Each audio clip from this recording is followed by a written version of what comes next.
Chapter 1127. Duque had a wonderful dream. He raced. He became the male lead in an action movie. However, this time he felt very good.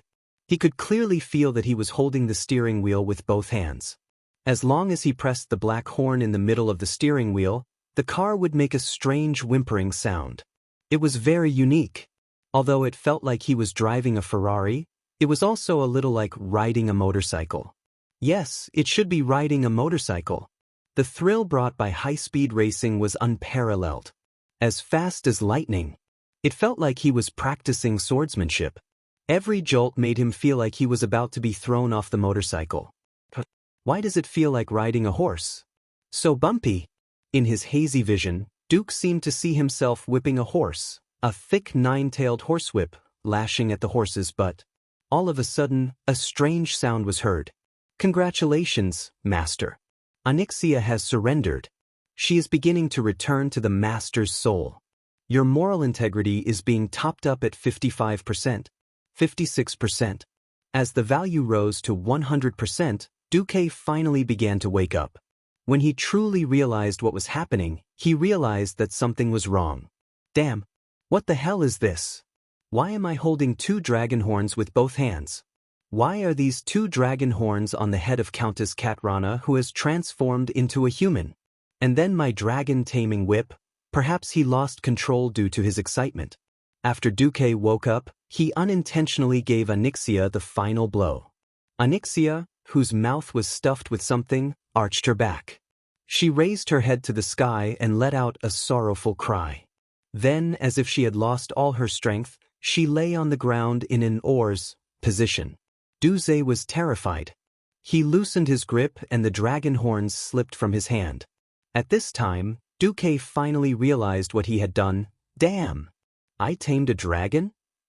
Sensitive to the changes in the dragon-taming whip, Xianxia's eyes were filled with tears.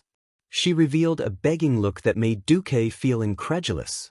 Duque pulled her up and hurriedly removed the restraining tool from her mouth. Xianxia opened her mouth and said, Master, I give up. Don't torture me anymore. I'll be obedient in the future. Things seemed to have become a little complicated. Duque was dumbfounded. Logically speaking, since Xianxia had done so many bad things, she should have been killed 10,000 times. 10,000 times was not wrong. But now, their relationship seemed to be subtly different. More importantly, the Black Dragon Princess's humiliating declaration caused her soul to change. In the spirit world's vision, Duque could clearly see that there was a rein in his right hand. This wasn't an ordinary rein. It was a soul rein made from Xianxia's soul. This was similar to how Sargeras made the demon lords hand over part of their souls and store them in the twisted nether. He wasn't boasting.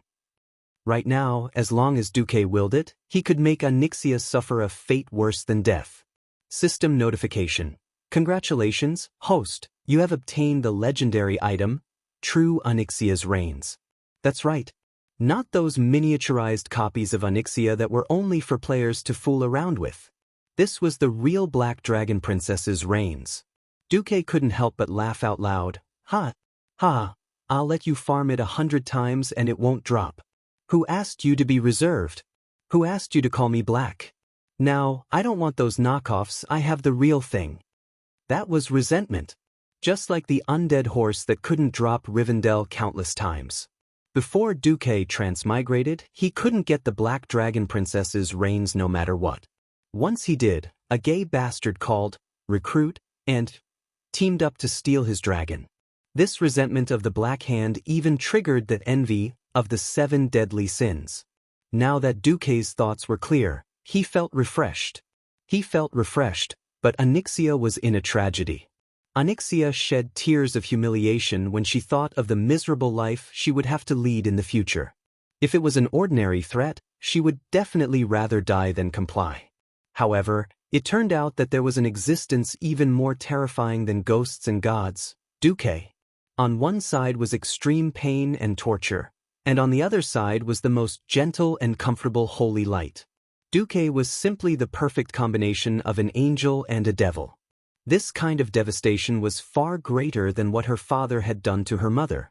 She remembered asking her mother, Since you're so afraid of father, why did you give birth to me and Nefarian?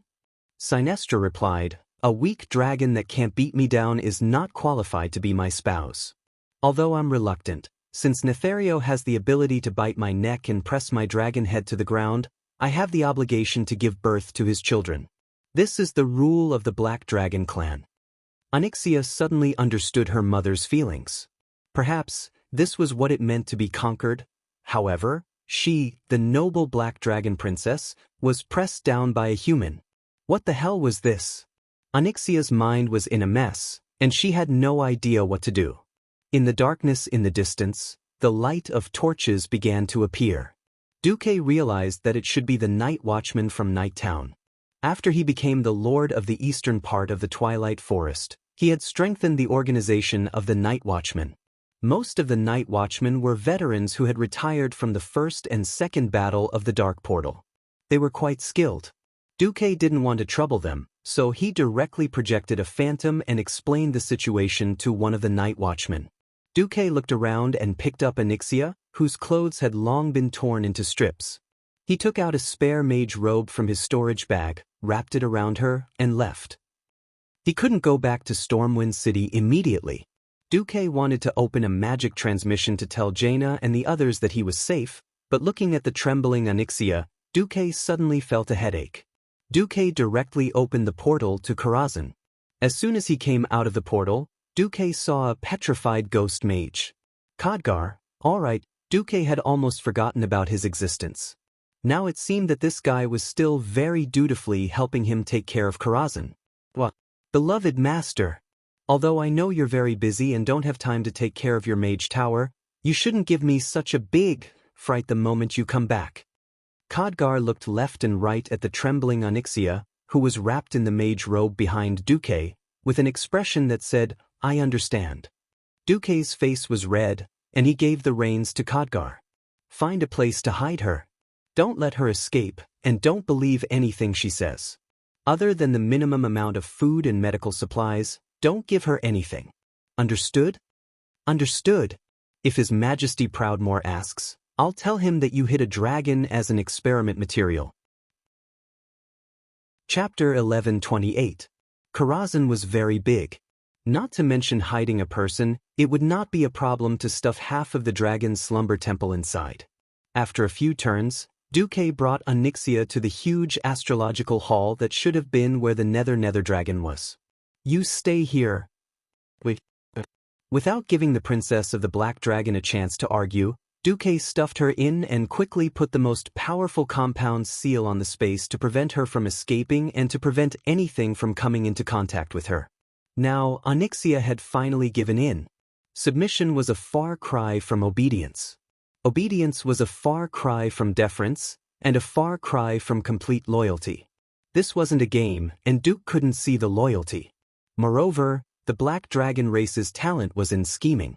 Duque did not dare to be careless at all. After quickly dealing with Xianxia, Duque finally dared to answer their magic messages. Duque, are you okay? If you're not dead, make a sound, Servanas shouted nervously. In front of the magic mirror of the Storm Stronghold, the Alliance and Horde bigwigs who were concerned about Duque were all speechless. What the hell was this? It is indeed Duque. Jaina shrugged. Duque, I'll deal with you when you come back. Queen Sylvanas was a little mad. In the mirror, Duque looked wronged. You told me to make a sound if I'm not dead. You're in the right. On the surface, she looked angry, but everyone could hear the surprise in her voice. Soon, Duque opened a portal and returned. What's the situation? Did you let her escape? Bolvar was the most nervous and the first to rush up to ask. It was not just him. All the bigwigs in the Storm Stronghold were extremely concerned. Many of them had participated in the siege organized by Duque. Obviously, everyone knew that not every time would have a good ending. For example, the last time they ganged up on Arthas, he was forcibly rescued, leaving behind endless trouble in the future. Duque smiled. Although I suffered a bit at the hands of Enzos, I didn't let you down. With that, Duque swung his arm and threw a sword that looked like a machete to Valere, who was nervously following behind Varian. She subconsciously grabbed the handle of the weapon and was a little confused. This is... Duque had a smile on his face. Viscolo the bloodletting. It's yours. Valilla examined the sword carefully, her face showing an expression of ecstasy. This was an era where epic equipment had yet to become commonplace. As a slave gladiator, Valera would normally be lucky to possess an excellent weapon. Now that she had obtained a relatively high-tiered epic weapon, it was definitely a pleasant surprise. Seeing his companion's ecstatic expression, William was a little dumbfounded. Valera, I remember that you don't specialize in combat, right? Shut up. From today onwards, I'm a combat thief. Valera's scolding made William a little resentful. It was impossible to buy an exquisite weapon even if one wanted to. In the eyes of a powerhouse who was used to living a poor life, changing his fighting style for a weapon was a very normal thing. Vanessa, who was at the side, patted Valera's shoulder. Do you know the benefits of following my master? Do you want to jump ship and join the Marcus family? Valera quickly hid behind Varian and made a face at Vanessa. Seeing that Duque had begun to divide the spoils as usual, everyone's faces were filled with joy. The space bag Anixia's pouch was distributed, along with Ring of Imprisonment, Death Collar, to the powerhouses who had participated in the Battle of Mount Hyjal. These items were all very valuable. But to the new powerhouses who had just joined for the first time, this was a feast to upgrade their equipment. Bolvar actually wanted to ask about the evil magic at first, but he understood after seeing Duque's expression. Reginald stood beside Bolvar. Although Duque has all kinds of small problems, he has never let us down when it comes to big things, hasn't he? Looking at this old friend who had worked with him for more than 10 years, Bolvar smiled. That's right. Even though one was a direct subordinate of the late King Lang, and the other was a vassal of Duque, they still became good friends just like in history. After dividing the spoils, it was time for the main event. William, please ask the other one to come out too. Let's meet everyone together and put an end to this conspiracy. Under Duque's command, the other William also came out. The two kings had exactly the same faces, but had completely different auras. Anyone would be shocked. Two kings? How is this possible? Either my eyes are deceiving me, or the world is deceiving me. The nobles and officers discussed among themselves. In front of hundreds of nobles and high-ranking officers of the kingdom, Bolvar announced the cause of Valentine's Day. I'm sorry, this is all the doing of the evil black dragon Onyxia who disguised herself as the human Countess Katrana. As the Prince Regent, it is my dereliction of duty that I did not notice this. But before I'm held accountable, may I trouble the Regent, Duke Marcus, to cast a spell and restore His Majesty Rin. Duque walked forward and looked at the twin kings. He said seriously, back then, you were hit by a very evil ancient magic. It directly split your souls. To be honest, it is very difficult and very painful to fuse your souls again. If you resist the fusion, there may be irreversible consequences. Have you thought it through? He is me and I am him. We are all William, and we are not complete without either one of us. As Rogosh, William had the most decisive personality, and his answer was the most resolute. I'm actually afraid. The timid William's answer made Duque frown. But his next words made Duque and the others feel relieved. But we all have the same love, our Tiffany, our child Andoin. In order not to cause trouble for them, I am willing to give up this lowly self and fuse again. After the timid William finished speaking, the bastard Duque's mind was tainted. All right, one husband turned into two, cough cough. Duque nodded and collected his thoughts. He began to cast a spell. This was the recovery spell that he knocked from Onyxia's hands. Long before she completely surrendered and was willing to become a mount, she had handed over the spell first. If it was a normal Breaking Dawn mage, he would not be able to do it. This was because it involved the repair and recasting of souls. Fortunately, after spending time in the Burning Legion, Du's ability to control souls was definitely the best among mortals. Chapter 1129. Duque softly chanted a draconic incantation. You are the same existence on the soul scale. You have the same weight, the same texture. You come from the same source, the same mother. Under the watchful eyes of hundreds of nobles, the two Varians stretched out their hands and held each other's fingers.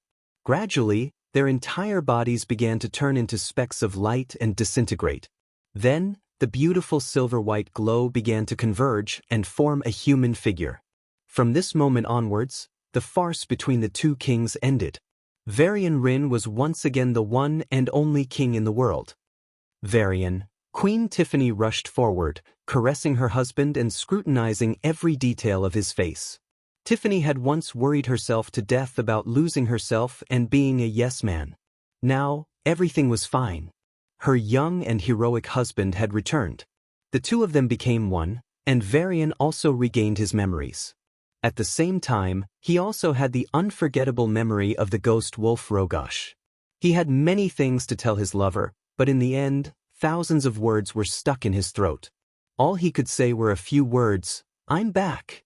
The king and queen of Stormwind passionately kissed each other in public. This, of course, won the cheers of the entire audience and the most enthusiastic applause. That's right. The backbone of Stormwind had returned. After the farce was over, Bolvar dropped a heavy bomb. Our most beloved king has been turned into a puppet by evil magic. The evil Countess Katrana and Risto took advantage of the situation and almost stole the power of the kingdom. No matter what, as the regent, I have failed in my duty. From today onwards, I resign from my position as regent and ask for punishment from His Majesty. For Dragon? Varian was a little dumbfounded. Before Varian could continue speaking, Bolvar knelt on one knee and continued, "Your Majesty, merit must be rewarded, and mistakes must be punished. This is the principle of a good king that cannot be shaken. Your Majesty, please confiscate all of my fiefs as an example." This move of Bolvar's was beyond everyone's expectations. In the next moment, everyone realized Bolvar's decisiveness. Think about it, the king had been split apart by magic, and Bolvar was merely guilty of not investigating, yet all of his territories had already been confiscated. What should be the punishment for those nobles who collaborated with Onyxia to force the abdication and persecuted Duque? The crime of treason was unavoidable. In that instant, Duque understood Bolvar's good intentions. Duque bowed and said, "Duke for Dragon is right. Merit will be rewarded, and mistakes will be investigated. I have the title of regent, but I haven't really assisted His Majesty for so many years. I have also failed in my duties. I ask His Majesty to allow me to resign as regent." Duke's action was a classic example of returning power. Alright, the following story tells everyone to never underestimate the persistence and craziness of women for special holidays. Poor Duque was directly dragged away. Before he was engulfed by the vortex of passion, Duque looked up to the sky and shouted, "I'm not afraid, I still have the blessings of the red dragon." The queen, the female general, and the priestess said in unison, "Hee hee. Just nice. Curtains, red candles, and a revolving bed. Countless Mount Hygel. The Mariana Trench that could never be filled. Whose scabbard was this? Whose killer weapon was this?" Duque was completely dumbfounded. But he could not lose. If he lost, his path as a conqueror would end here. Although the land of gentleness could easily become the grave of a hero, Duque was still a little unwilling. The passion hidden under the priestess' holy face could not defeat Duque. The conqueror game made up of real queens could not stump Duque. Even the sisters well made up of 3 sisters could not defeat the great demon king Duque. The first glimmer of dawn appeared. Looking at the faint morning sun outside the Duke's mansion in Stormwind City, Duque struggled to climb out and swore in his heart, "F***CKU. Why are there so many holidays? What Valentine's Day, Chinese Valentine's Day, 5/20, 11/11, Hand Chopping Day, Christmas Eve, Christmas Day, and you still have to remember the anniversary of our acquaintance. Isn't it better to have holidays 365 days a year? How can people live like this? Those with girls hurt their kidneys and wallets. Those without girls still have to eat dog food on the streets. Nonsense. I, Duque, have decided that Azeroth can forget about these holidays in the future." Chapter 1130. Brother Duque, I won't be able to see you again for a long time. Can you leave a mark on me so that I can reminisce about you at night without you? Kalia begged Duque softly. No problem. Duque replied energetically. System Elf. Host, I just detected a slight decrease in your humanity, moral integrity. Did something happen? Duque carried Kalia's white thigh and used 999 consecutive godly sword stab while replying resolutely, nothing. The Alliance and the Horde defeated the evil Black Dragon Princess Xianxia and saw through the conspiracy to overthrow the Alliance. They then punished the fallen nobles who were in cahoots with the evil. This result was worthy of celebration. William did not disappoint Duque. Not only did he execute most of the nobles who were in cahoots with Xianxia, but he also returned Duque's territory. Together with Bolvar and Duque, he reformulated the rights and duties of the nobles. He took back the right to station troops and tax, as well as prohibited the local nobles from privately passing local laws. All local laws had to be applied to Stormwind City first, and only after they were approved could they be implemented. While William was strengthening the royal authority, he also began to draft the Constitution of Stormwind.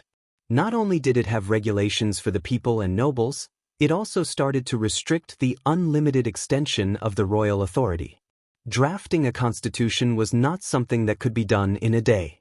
It was just that in the new constitution, the concept of permanent autonomy for Duque's territory was formally proposed. Duque deliberated for a long time before deciding to agree.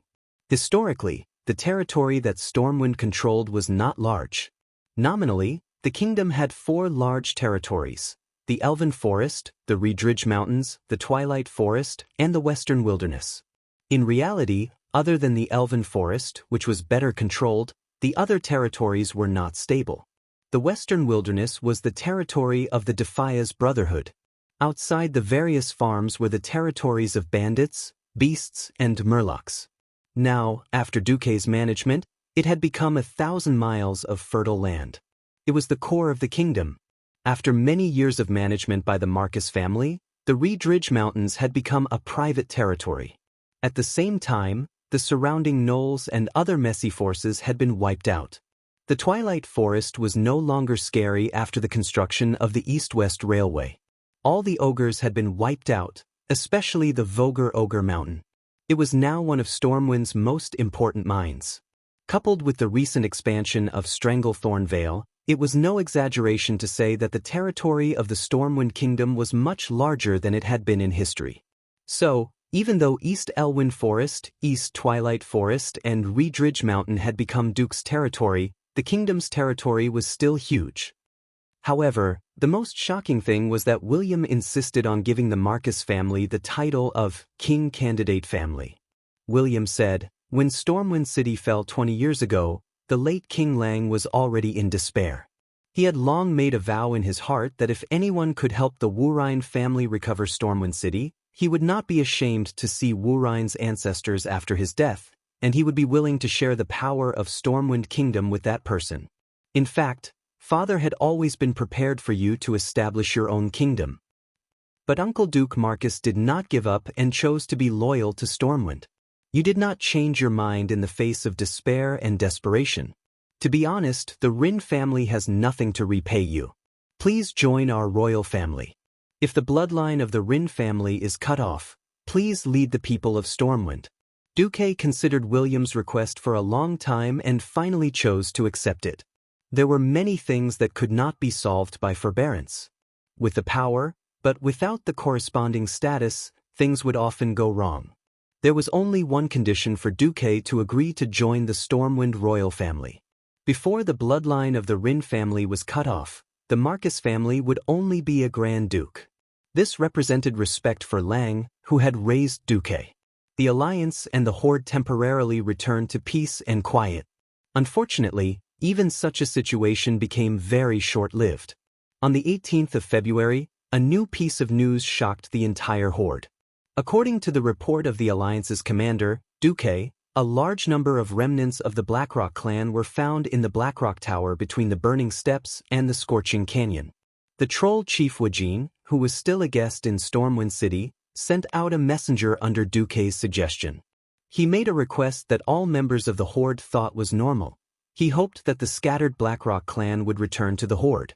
Regarding this matter, Wuxia even negotiated the conditions with the alliance represented by Duke.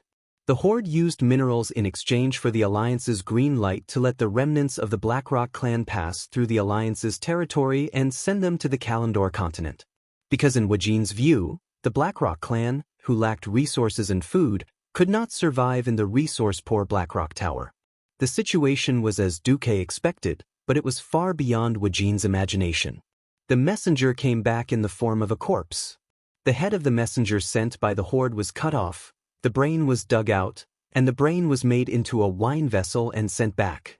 Only a piece of animal skin written in orc language was nailed to the messenger's head with a fine black iron dagger. I, Rend Blackhand, am the true chief of the Horde. Starting with the despicable and cunning Orgrim, you self-proclaimed great chieftains have stolen the power that belonged to my father's Black Hand. Now, the time for retribution has come. In the name of the world's strongest Black Dragon King, Rend Blackhand, the only mortal ruler under Nefarian, I declare that the Horde has 3 months to launch an attack on the Alliance. And I admit that I am the only chief of the Horde. Seeing this, whether it was Wuxia, Kane, or Grom, none of the tribal chiefs could stand it any longer. They stared at the messenger. Until the last moment of his life, there was no fear on the messenger's face, only endless anger. Grom broke the dagger that was forged from black iron with one hand, letting the dark red blood flow down his palm. Rend Blackhand, I, Grom Hellscream, swear that I will make you pay with your life. I will make your body into a specimen and nail it to the gate of Orgrim forever, so that every Horde citizen will spit on your filthy soul.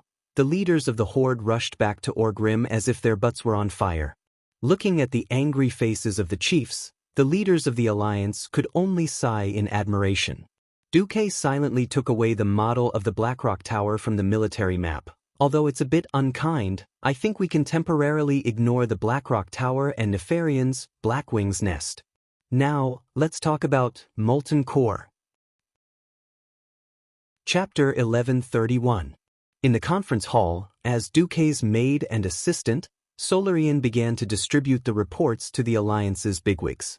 Almost every bigwig frowned when they saw the reports. Duque explained, the attacks had become more frequent since last autumn. If it was just the orcs, the Marcus family's private army and Dan Maluo's border guards would be able to teach them a lesson. But please note the proportion of fire elemental creatures. Dwarves were mostly impatient. Magni was already knocking on the table. Duque, come to a conclusion. Duque smiled bitterly. I estimate that the Flame Demon King Ragnaros will launch an all-out attack on Stormwind City and Iron Furnace Castle in July at the latest, in the middle of summer. Turalian frowned. Ordinary soldiers can't fight fire elemental creatures at all. No, it should be said that even we can't fight against those large elemental creatures. I remember that the Flame Demon King has a Baron Geddon under him. That's really... Magni interrupted, don't look at us. Even dwarves with a full set of protective gear can't swim in the lava river. But there's a kind of protective gear that can do it. Duque suddenly clapped his hands, and the door of the Storm Guard General's conference hall suddenly opened. At the gate, there were 3 dwarves who looked a little uneasy standing there. Attention! It's the Dark Iron Dwarves. Dark skin? Magni blew his beard and stared. After all this trouble, the solution was in the hands of his mortal enemy. Magni, as the dwarf king who always boasted that he was the strongest craftsman in history, couldn't do it, and had to rely on his mortal enemy's help. This was a bit funny. Big brother, why do I feel like you're a bit of a failure as the strongest craftsman? Bu Lang whispered to his big brother in a low voice of about 100 decibels. Pfft. Kalia couldn't help but burst out laughing. With the first one taking the lead, the rest of the queens and female generals all laughed wildly. Even the more experienced soldiers like Mograine had a hard time holding it in. Being shot in the back by his own brother, Magni had no regrets this time. Magni punched his brother directly. All right, dwarves were just that direct in expressing their feelings. Duque ignored the emotional exchange between the bronze-bearded dwarven king brothers and began to introduce the 3 dark iron dwarves. They belonged to a neutral dark iron dwarf organization, the Thorium Brotherhood. With Duque's explanation, everyone finally understood. The Thorium Brotherhood was formed by a group of extremely talented black iron dwarven craftsmen and blacksmiths. They were one of the most outstanding miracles of Azeroth. They had the knowledge to create the equipment and weapons of the Flame Lord, Ragnaros, but they lacked the manpower to obtain the necessary materials. Now that Duque had contacted them, they agreed to sell the legendary Dark Iron Dwarves' equipment recipes. After the 3 Dark Iron Dwarven craftsmen left, Turalyon raised his doubts. Is their formula reliable? Duque replied, Ragnaros' lair, the molten core, is a fiery hell. Mortal armies are pointless there. If we want to eliminate this scourge, we can only send a group of heroic powerhouses to fight him. In that place where even the frost element is extremely thin, even Breaking Dawn wizards can't hold out for long. We have no other choice. But I believe that His Majesty Magni's knowledge will help us verify these equipment recipes. Magni, with a panda eye, puffed out his chest and sucked in his stomach. In the end, everyone laughed again. Duque turned and pointed to a place on the military map. Ronin, go to Azhara. This is, on a small island in Azhara near the Endless Sea, look for a water elemental creature called Duke Hydraxis. He can represent the Hydraxian water elemental army. Legend has it that these water elemental creatures are the mortal enemies of Ragnaros and his army. Ronin nodded. Understood. The one who understood the enemy the most was the enemy, and the enemy of the enemy was one's friend. This was an unchanging truth. It was definitely beneficial for the Alliance to go there. After that, Duque put Bu Lang and Reginald in charge of dealing with the Blackrock orcs that came out of Blackrock Mountain. He turned to Turalyon. Turalyon, I want you to lead a 10-man heroic party into the Molten Core. It's to scout the way, and also to prepare materials for fire-resistant equipment such as Magma Core and Blazing Core for the frontal attack. Won't it alert Ragnaros? It's unlikely, according to the Thorium Brotherhood. As long as you don't attack the Lord-tier monsters. The unintelligent Molten Giants and Molten Hounds are like weeds in the ground. There's no way to kill them, and no Lord-tier monster will care. Turalyon immediately understood his mission. Then I'll collect materials near the entrance. At this time, Mograine asked, Onyxia, what happened to her? Duque's expression was a little interesting. He rubbed his nose awkwardly. This should be considered a seal. I have complete control over her now. But the Red Dragon Queen Alexstrasza wants me to subdue her. Since Nesario's death, the position of the Earth Guardian has been lost. This has caused the effectiveness of planet Azeroth's magic formation to weaken, indirectly holding back the power of the Dragon Slumber Shrine. Duque decisively pushed the blame. Although this was the truth and the policy of the Dragon Slumber Shrine, it would take at least 5 years for another dragon to succeed as the Dragon Slumber Shrine's guardian. So, it's not easy for the Dragon Slumber Shrine either. The more they learned about the supernatural forces above the mortals, the more the Alliance felt that they had a great responsibility. After the military meeting, when Duque's lovers were ready to travel to the Molten Core, Duque finally made time to return to Karazhan. How's Onyxia? Duque asked Khadgar. The ghost mage shrugged. According to your status, you won't let her out until you're dead or alive. These days, she scolded you 256 times, and then begged you 1024 times. Duque blinked. What was this? But no matter how many doubts he had, it was nothing compared to seeing it with his own eyes. Going to the astrology hall, Duque found that his magic shield and seal was still quite intact, except for the dozen or so void worms outside the shield, which were rather disgusting. Asterisk swoosh swoosh swoosh. Asterisk a series of magic missiles took care of the void worms, which were probably at the level of a morning star wizard. Duque entered the magic formation. Unexpectedly, as soon as he closed the door, Duque heard a rustling sound. As soon as he turned around, Onyxia was already close to him. For a moment, Duque thought she was going to stab him or something. What greeted him was only a pair of fair arms that were as white as lotus roots. She was trembling. Chapter 1132. What's going on? If someone told Duque that the princess of the Black Dragon, Xianxia, was actually a timid person, Duque would be the first to not believe it. A timid person wouldn't go deep into the enemy's territory to play dirty tricks. Her father, Nisario, had snuck into the alliance and died, but she was still doing well in Stormwind City. Xianxia was definitely a ruthless character who took the unconventional path. But at this moment, what Duque saw was a tear-stained face, and her eyes were wandering. Her gaze flickered as soon as it came into contact with Duque, and when Duque didn't respond, she had no choice but to look at him again. The plump and soft dragon's peak had already turned into a round pancake under the pressure and was stuck to Duque's chest without any gap. Duque could even clearly feel the pulse of the dragon's heart. That was the sound of a panicked and disorderly heartbeat. "What's wrong, my little mount?" Duque had a thought-provoking expression on his face as he teased in a frivolous voice. "Mount?" This humiliating term had obviously triggered Xianxia's nerves. For a moment, Duque thought that she was going to transform into her dragon form and bite him. Duque was even prepared to activate her soul reins to give her an unforgettable memory. She clenched her fists tightly, her entire body tensed up, and even a small portion of her pearly white teeth was exposed. Then, like a deflated balloon, her entire body softened, and the tears in her eyes suddenly flowed out. "You know it. You did it on purpose." 20% hatred, 20% anger, 30% pleading, and 30% emotion that even the princess of the Black Dragon herself didn't know. When she said this, her arms that were wrapped around Duque were trembling, and her eyes that were staring at Duque were full of pleading.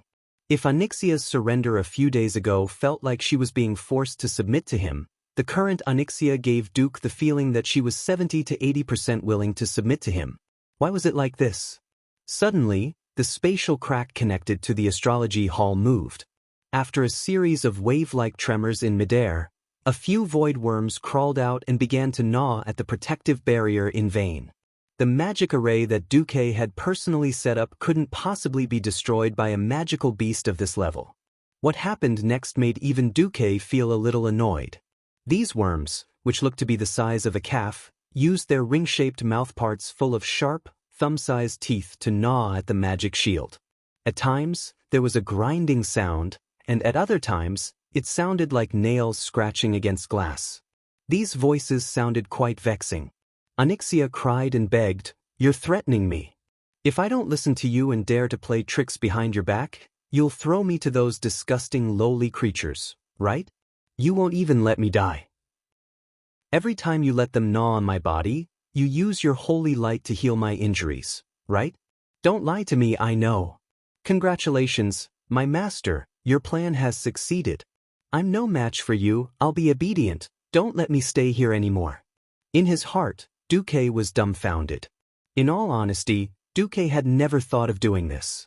After regaining his rationality, Duque thought about how to find a safe place to lock up the princess of the Black Dragon without letting her escape. At that time, if he still didn't reply, Jaina and the others would go crazy. Only a ghost would have the thought to set up such a clever psychological torture trap. In the process of training Xianxia, this could be considered an unintentional surprise. It was much better than the result he had intended. Dragons had extremely tough bodies and strong vitality, and it was very difficult to hurt or even kill a dragon. On the other hand, the overly tough bodies of dragons made regeneration very troublesome. Duque glanced at the system notification and found that after so many days, Xianxia's vitality had barely recovered to 2%. It was not wrong to say that she was still in a dying state. Any creature's willpower would easily decline when they were seriously injured, and dragons were no exception. Just like how he had locked her up in the Celestial Hall, which was equivalent to a prison, and had let the void worm torture her mind. This was Duque's unintentional action. He did not expect this to be a fatal blow to Xianxia. If he had used all kinds of torture on her from the start, or kept increasing the intensity of the torture after the first time he tamed a dragon, the result would most likely be that the greater the pressure, the more intense the resistance in her heart, and in the end, she would fiercely rebel. Of course, there was another result, which was that Duque had completely broken her mind. In any case, there would not be this docile and obedient Xianxia. Duque could not help but think, next, should I use both carrot and stick, and not just be good or bad to her? What about training an evil dragon? Duque was also clueless. Apart from telling himself to think of a way to be immune to those 7 damned sins, in the end, he still had to clean up his own mess. Since he could not kill Xianxia, he could only walk this path of slightly evil training all the way to the dark. The actor Duque's expression was non-committal, and there was even a hint of evil charm. So smart. So, will you really be obedient and not rebel anymore? Xianxia was about to answer, but Duque's index finger pressed against her red lips. I don't want to hear those meaningless lies. Your disguises and lies cannot fool me. If your answer does not satisfy me, I will change to a more interesting place for you. I will bring you to a more interesting place. Duke's tone was light, as if he was chatting with her about his daily life. The more it was like this, the more frightened this female black dragon, who was very good at playing tricks, became. She, trembling, raised her head with great effort and looked into Duque's eyes. I won't rebel anymore. When she said this, her voice was still very loud, but she immediately lowered it and added, probably won't rebel? Duque's smile became even more charming. Xianxia hurriedly raised her right hand, and her index finger and thumb seemed to be holding an air bean. Probably, the probability is so small. Really, I'm already telling the truth, don't punish me anymore. The Black Dragon Princess's tears flowed down like a waterfall, and she no longer dared to look at Duque. Like a little kitten seeking warmth, she curled up in Duque's arms, her body trembling. Looks like I'll have to give you a reward. Duque suddenly carried Xianxia in a princess carry. When the princess came back to her senses, she was already in a warm room. There was a blazing fireplace, and a soft and clean fluffy blanket. Duque's voice sounded again. A mount should look like a mount. Xianxia nodded meekly. Chapter 1133. After the dragon-taming whip visited the dragon's cave again and figured out the depth and twists of the dragon's cave, Duque finally had a detailed and in-depth understanding of his exclusive mount. After riding Xianxia once at night, Duque cast holy light and fed her a large amount of good meat, bringing her HP back to 10% in one night. The next morning, Duque decided to ride her again. Pippy dragon, let's go. Duque sat on the huge black dragon's neck and swung the soul reins. Xianxia instantly turned her head and rolled her eyes at Duque. However, those yellow vertical pupils that were bigger than water basins no longer had that fierce and vivid light. In the end, she sighed helplessly and flapped her huge wings. The Black Dragon Princess injuries were still very serious, and there were many holes in her wings. She almost lost her balance when she took off. Unlike in human form, at least the wounds on the surface had all healed. The Black Dragon Princess in dragon form still had many wounds that were shocking to look at. This was done on purpose by Duque. Anyway, no matter how long Xianxia had been in human form, she still believed that she was a dragon. The wounds on her dragon body allowed her to recognize her situation even more clearly.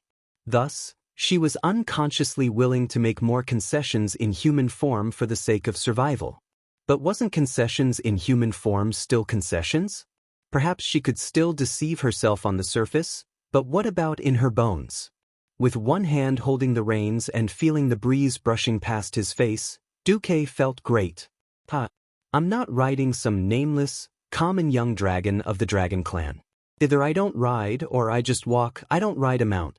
If I'm going to ride, I'm going to ride the best.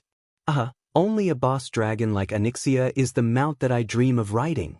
After circling a few times in the sky above Karazhan, it felt good, but a little slow. Duque took out a long whip used by beast tamers from his storage pouch, and with a snap, he lashed out with the whip, hitting the black dragon's butt. As a boss-level black dragon, Xianxia definitely had thick skin and tough scales. The dragon's body did not feel anything from the whip. But the psychological shock was the most profound. Her whole body stiffened, and she almost fell from the sky. For a moment, she almost wanted to fall to her death together with her bastard master, Duque. Unfortunately, wizards were the least likely professions to fall to their deaths, let alone Breaking Dawn wizards. If the dignified Black Dragon Princess were to fall to her death, she would be too ashamed to face her ancestors. Although she did not have the face to see her dead father now, she could only imagine the day she would be rescued when she thought about how Alexstrasza was captured and almost turned into a mount. Now that she was under the control of the Black Dragon soul, and had handed over the soul reins, she could only imagine the day she would be rescued. Well, she actually didn't have much hope. After all, her brother Nefarian had never taken her seriously. The relationship between the Black Dragons had always been cold and indifferent. After being whipped a few times by Duque, no matter how unwilling Xianxia was, she could only endure her grief and anger and try her best to speed up. Riding a dragon and riding a griffin were essentially the same. Dragons were bigger and smarter. They could sit more stably, and they could do whatever they wanted with a sole command. This was really incomparable. Duque had originally wanted to slay dragons, but he had accidentally become a dragon knight. This could only be said to be fate. After flying around the upwind trail for about 10 rounds, Duque called out to Xianxia, "That's enough, let's do this for today." The black dragon's huge wings flapped gracefully in the air, and its huge body slowly descended onto the platform of Karazhan. The Saintess of Chastity, Khadgar, and a large group of Einherjars looked at Duque and Xianxia with complicated gazes. After lowering her neck to let Duque jump off, the Black Dragon Princess used the ultimate transformation spell and returned to her human form. She was still rather weak. After returning to her human form, her legs gave way and she staggered. Duque quickly caught her. "Are you all right?" Facing Duque's gentle greeting, Xianxia's body trembled. She shouted in her heart, "Don't be fooled, Xianxia. You are the great and proud Black Dragon Queen. I can't let these small favors move you." However, in her state of not recovering from her injuries, her body and mind were very honest. She could almost immediately feel that her weak body seemed to have some warmth, as if she had some strength again. Xianxia's face blushed slightly as she lowered her head and replied, "I'm fine. Rest for a while. Come to my room at 2 in the afternoon. I have something for you to do." Understood. After eating the large amount of lunch that Khadgar had brought, she lay on the bed and stared blankly at the ceiling. She felt that if it was her previous self, she would probably be venting the anger in her heart and destroying everything around her. Unexpectedly, she did not have such thoughts at all. Was it because her injuries were too heavy that she no longer had such thoughts? Was it because her heart was tired? Or was her body and mind already beginning to fall? Her mind was in a mess, and she did not dare to continue imagining. Unknowingly, the time had come. What kind of punishment and torture was waiting for her? When she arrived at Duque's room, Xianxia saw that the sky and floor were covered with clothing blueprints, as well as half-made clothes and a large amount of fabric. "Please help me be a model today." Because a certain transmigrator was determined to take all the gold coins from the purses of the noblewomen. Therefore, this world also had 2 programs, Storm Fashion Week and the Queen's Secret Underwear Show. It was precisely because the models always wore beautiful new clothes that attracted the attention of the noblewomen, coupled with the policy that there was never a second set of the same style, that the noblewomen would spend a lot of money in one go. Of course, everyone knew that the inventor of the new style of women's clothing was also fucking Duque. Even when Duque was missing, the Marcus family still relied on the blueprints that Duque left behind to make a lot of money. She didn't expect that Duque would ask her to be his model today. Raise your hand. Put your left hand on your waist. Turn around twice and see. Duque was like the most professional tailor and designer, ordering Xianxia around. After a busy afternoon, she didn't feel anything, but after dinner that night, when Duque presented her with some new clothes that were as beautiful as the heavens, Xianxia suddenly felt a sense of enchantment. It seems that following Duque was not bad. The reward for being a model was new clothes. This was indeed intentional by Duque, and it unexpectedly had a miraculous effect. In theory, it could slowly remove the guard in Onyxia's heart, but the speed was absolutely beyond Duque's expectation. That night, when Duque went to Onyxia's room, he found that she was trying on new clothes. When taming the dragon again, Duque could clearly feel Onyxia's passion and cooperation. Chapter 1134. The advantage of the system elf was that the things that existed in Duque's memory before, even if Duque himself had completely forgotten them, as long as they existed in the depths of his memory, the system elf would be able to dig them out. The system elf would be able to dig out the Milan Fashion Week's new product launch that he occasionally caught a glimpse of on television. The system elf would also be able to dig out the Swarovski man-made crystal ornaments that he had seen on the roadside. The stingy Duque could not bear to give Onyxia real diamonds. Duque casually made a batch of glass ornaments that were specially made to trick people, who knew that it was as if a magical switch had been opened. With the small rewards of new clothes and fake diamonds, the Black Dragon Princess was obviously more cooperative with the training. Even if she made a mistake and was spanked by Duque with a board, she would cry and accept it willingly. What was even more amazing was that she still retained a faint resistance and a strong sense of shame. She still refused to put a collar on her dragon neck. The reins only symbolize that I have been conquered and lost my freedom. The collar represents that I have lost myself and become a brainless thing like a dragon. Make your choice, my master. No matter which one it is, it does not mean that I have given up the choice to resist.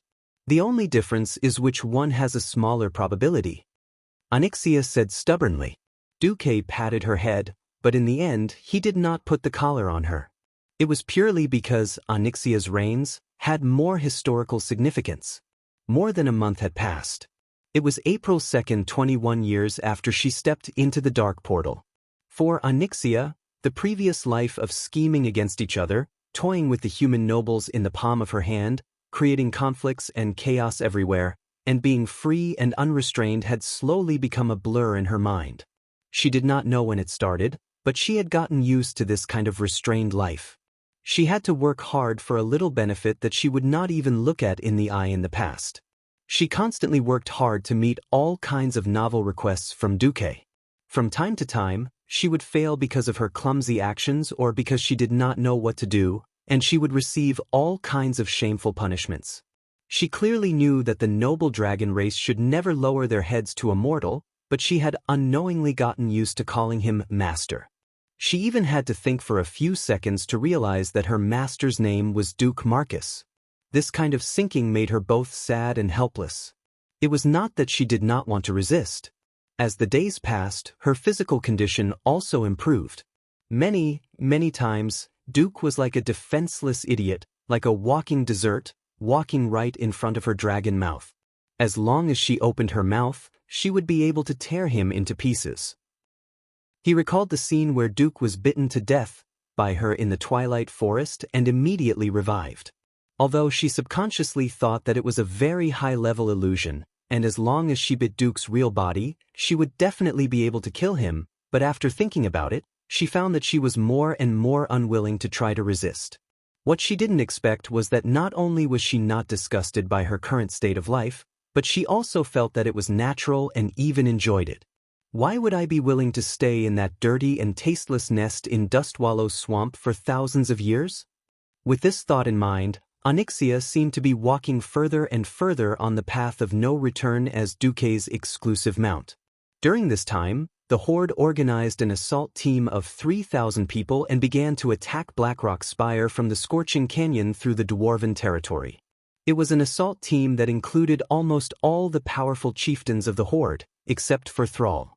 According to Vanessa's report, the Horde should be attacking the upper level of Blackrock Spire where Rend Blackhand was. Turalian's material harvesting team was progressing smoothly. According to the blueprints of the Thorium Brotherhood, they now had enough materials to make a set of fire resistance equipment for warriors, steel set, and 2 sets of fire resistance armor, leather armor, and plate armor. According to Duque, the warriors responsible for fighting the Lord-tier monsters in the Molten Core needed higher fire resistance. However, for other professions, 3 sets of fire resistance equipment were usually enough. When he heard that Duque was preparing to launch a crusade against Ragnaros in 3 days, Turalyon expressed his concern. The molten core is terrible.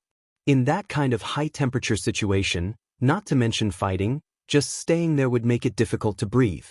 I haven't brought a team more than 2,000 steps away from the entrance. Now that the fire resistance equipment is not enough, it's not good for us to launch a crusade. Duque shook his head. We don't have much time. It's the Horde's duty to take down the traitor Rend Blackhand. But I'm afraid that the Horde will fail. Even Grom, the leader of the Horde, will not be able to win against Nefarian, the current Black Dragon King. What about the fire resistance equipment? Turalyon asked. Duque pursed his lips. I'll ask Magni to bring an anvil and other materials. Once we have enough materials, we'll start on the spot. Alright. You've always been right. I hope you'll be the same in the future. Duque patted Turalyon's shoulder. I'll leave the dark portal to you. I'll try my best. In fact, Turalyon had the same concerns about the dark portal. The Wormrest Shrine had recently informed them that the Burning Legion had begun a new round of attacks, and it was very likely that they would forcefully break through the dark portal. The crux of the matter was that the Alliance only had so many powerhouses. The Flame Demon King, Ragnaros, was not a nobody. If the Alliance did not mobilize more than 80% of their powerhouses, they would just have to wait for Ragnaros to turn the entire southern continent into a fiery purgatory. Sending Turalyon, who could take charge of an area, back to guard the dark portal was already the Alliance's limit. Turalyon, who understood the severity of the situation, subconsciously tightened his grip on Quell, Zarim. This action was noticed by Duque. Duque hesitated for a while, but still handed a magic flare gun to Turalyon. What's this? What cloud-piercing arrow is this? What I need now is a heroic powerhouse to help me, not an army. Turalyon joked. Duque was a little embarrassed. The flare gun was Duque's invention. When Duque popularized the flare gun, his slogan was, "One cloud-piercing arrow, an army will meet." Anyway, at the last moment when you really have no other choice, just use it. Turalyon rolled his eyes. Don't tell me that you actually enslaved a demon lord, and then told me to use the demon lord to deal with the demon lord. This time, it was Duque's turn to roll his eyes. It's not convenient for me to bring this guy to the molten core in Karazhan. But these guys all have their own problems. Alright, don't worry, if the demon wants to enter Azeroth through the dark portal, it will have to cross over the bodies of me and 100,000 soldiers. Chapter 1135. On the 5th of April, Duque led the elites of the Alliance into the Blackrock Pagoda. Their goal was the exact opposite of the Horde's. Instead of going to the upper levels of the Blackrock Pagoda, they headed straight for the molten core. With Vanessa leading the way, Duque immediately opened a teleportation door for the heroes to go straight to the Blackrock Abyss. Magni, the dwarf warrior, took the lead, and the others followed closely behind. They swept through the path guarded by fire elementals and entered the molten core. In order to avoid provoking the lords of the molten core, they didn't open a teleportation door leading to the molten core. Now that Duque had entered, he opened a teleportation door leading to the Mirror Lake. However, Duque, who wanted to keep in touch with the outside world, soon disappeared. The high temperature of the lava world gave birth to new fire-type monsters almost every second. For example, there was a lava giant that was at least 5 stories tall guarding the entrance. As long as the lava giant was killed for more than 2 hours, a high concentration of fire element would gather, and new monsters would be born from the lava as if it was predetermined. They continued to devour and fuse with each other until a new elite-tier giant creature appeared and once again occupied this empty territory. What was more troublesome was that this was the molten core. All the monsters didn't just rely on their eyes to sense their enemies. As long as they weren't pure creatures that belonged to the fire domain, they would all be attacked. A thief's stealth was useless here. The high concentration of chaotic fire elementals in the air cut off all possible magic communication. We have to believe in Duque. He has led the Alliance through so many crises, and this time is no exception, Turalyon said. This wasn't based on any facts or reasoning. It was definitely a form of worship, but the Alliance soldiers believed in it. As if stimulated by the allied tribes attacking the Blackrock Mountain together, a large number of Blackrock orcs began to pour out from other secret exits of the Blackrock Tower. Like rivers flowing into the sea, they gathered into an army of more than 50,000 people. Under the leadership of Mame Blackhand, they counterattacked the mountain tunnel and the stone dam path connecting the Scorching Canyon and the Dan Mora area. At the same time, they crossed the barren land and invaded the Loch Moden area. Ulang Bronzebeard began to lead the mechanized dwarven army, teaching Mame that dead orcs are the best orcs at one point. Still, as the hordes of black whelps and draconic whelps joined the fray and the Griffin Legion from Eagle Nest Mountain stood against them, Mame was forced to retreat. The battle fell into a stalemate. On the other side, thousands of fire elementals began to pass through the Blackstone Path in an attempt to break into the Stormwind Reedridge Mountain region. With the help of the Dalajan mages, Windsor barely managed to maintain the battle line. The most crucial part of the war was the watch castle that was monitoring the Door of Darkness. There was no evidence that the current Black Dragon King was in cahoots with the Burning Legion. If anyone said that there was nothing fishy going on, Turalyon would be the first to deny it. Almost at the same time when the two major forces of the Blackrock Spire attacked the Alliance from two different directions, the Door of Darkness suddenly moved. A green horizon suddenly appeared in the air. It was completely different from the barren Crimson-cursed land, but it seemed to be of the same origin. Because it was the ravaging of the dark powers that turned the southern part of the Swamp of Sorrows, which was filled with pests and snakes, into a barren land. The Alliance was no stranger to this shade of green. So when the green line appeared, the patrolling hippogriffs and night elf knights immediately noticed it. Seeing the red fireworks that shot into the sky, the entire watch castle rang with the most shrill alarm. In just 30 seconds, the first batch of 18 Griffin Knights on duty had taken off, assembled, and pounced towards the Door of Darkness. They were the eyes of the Alliance, and also the blade of the Alliance's counterattack. 5 minutes later, all the cannons on the front line were manned by dwarf cannoneers. 10 minutes later, more than 10,000 soldiers from the Mixed Defense Corps were in position at the first 3 lines of defense. This was the result of a long period of ultra-strict training. Today, this result was verified by the Burning Legion. Almost at the same moment the Door of Hell opened, more than 1,000 cannons of various sizes roared at the first line of defense closest to the Door of Darkness. Looking from the sky, the Alliance's formation looked like a pair of golden wings unfurling. The ground shook violently as the dark metal cannonballs shot into the air like lightning, and according to the most accurate shooting parameters obtained through countless practice, they headed straight for the target. It was a standard carpet bombing that had been carefully calculated. The 1,000 cannonballs rained down and created a terrible storm in the midst of the Burning Legion's army.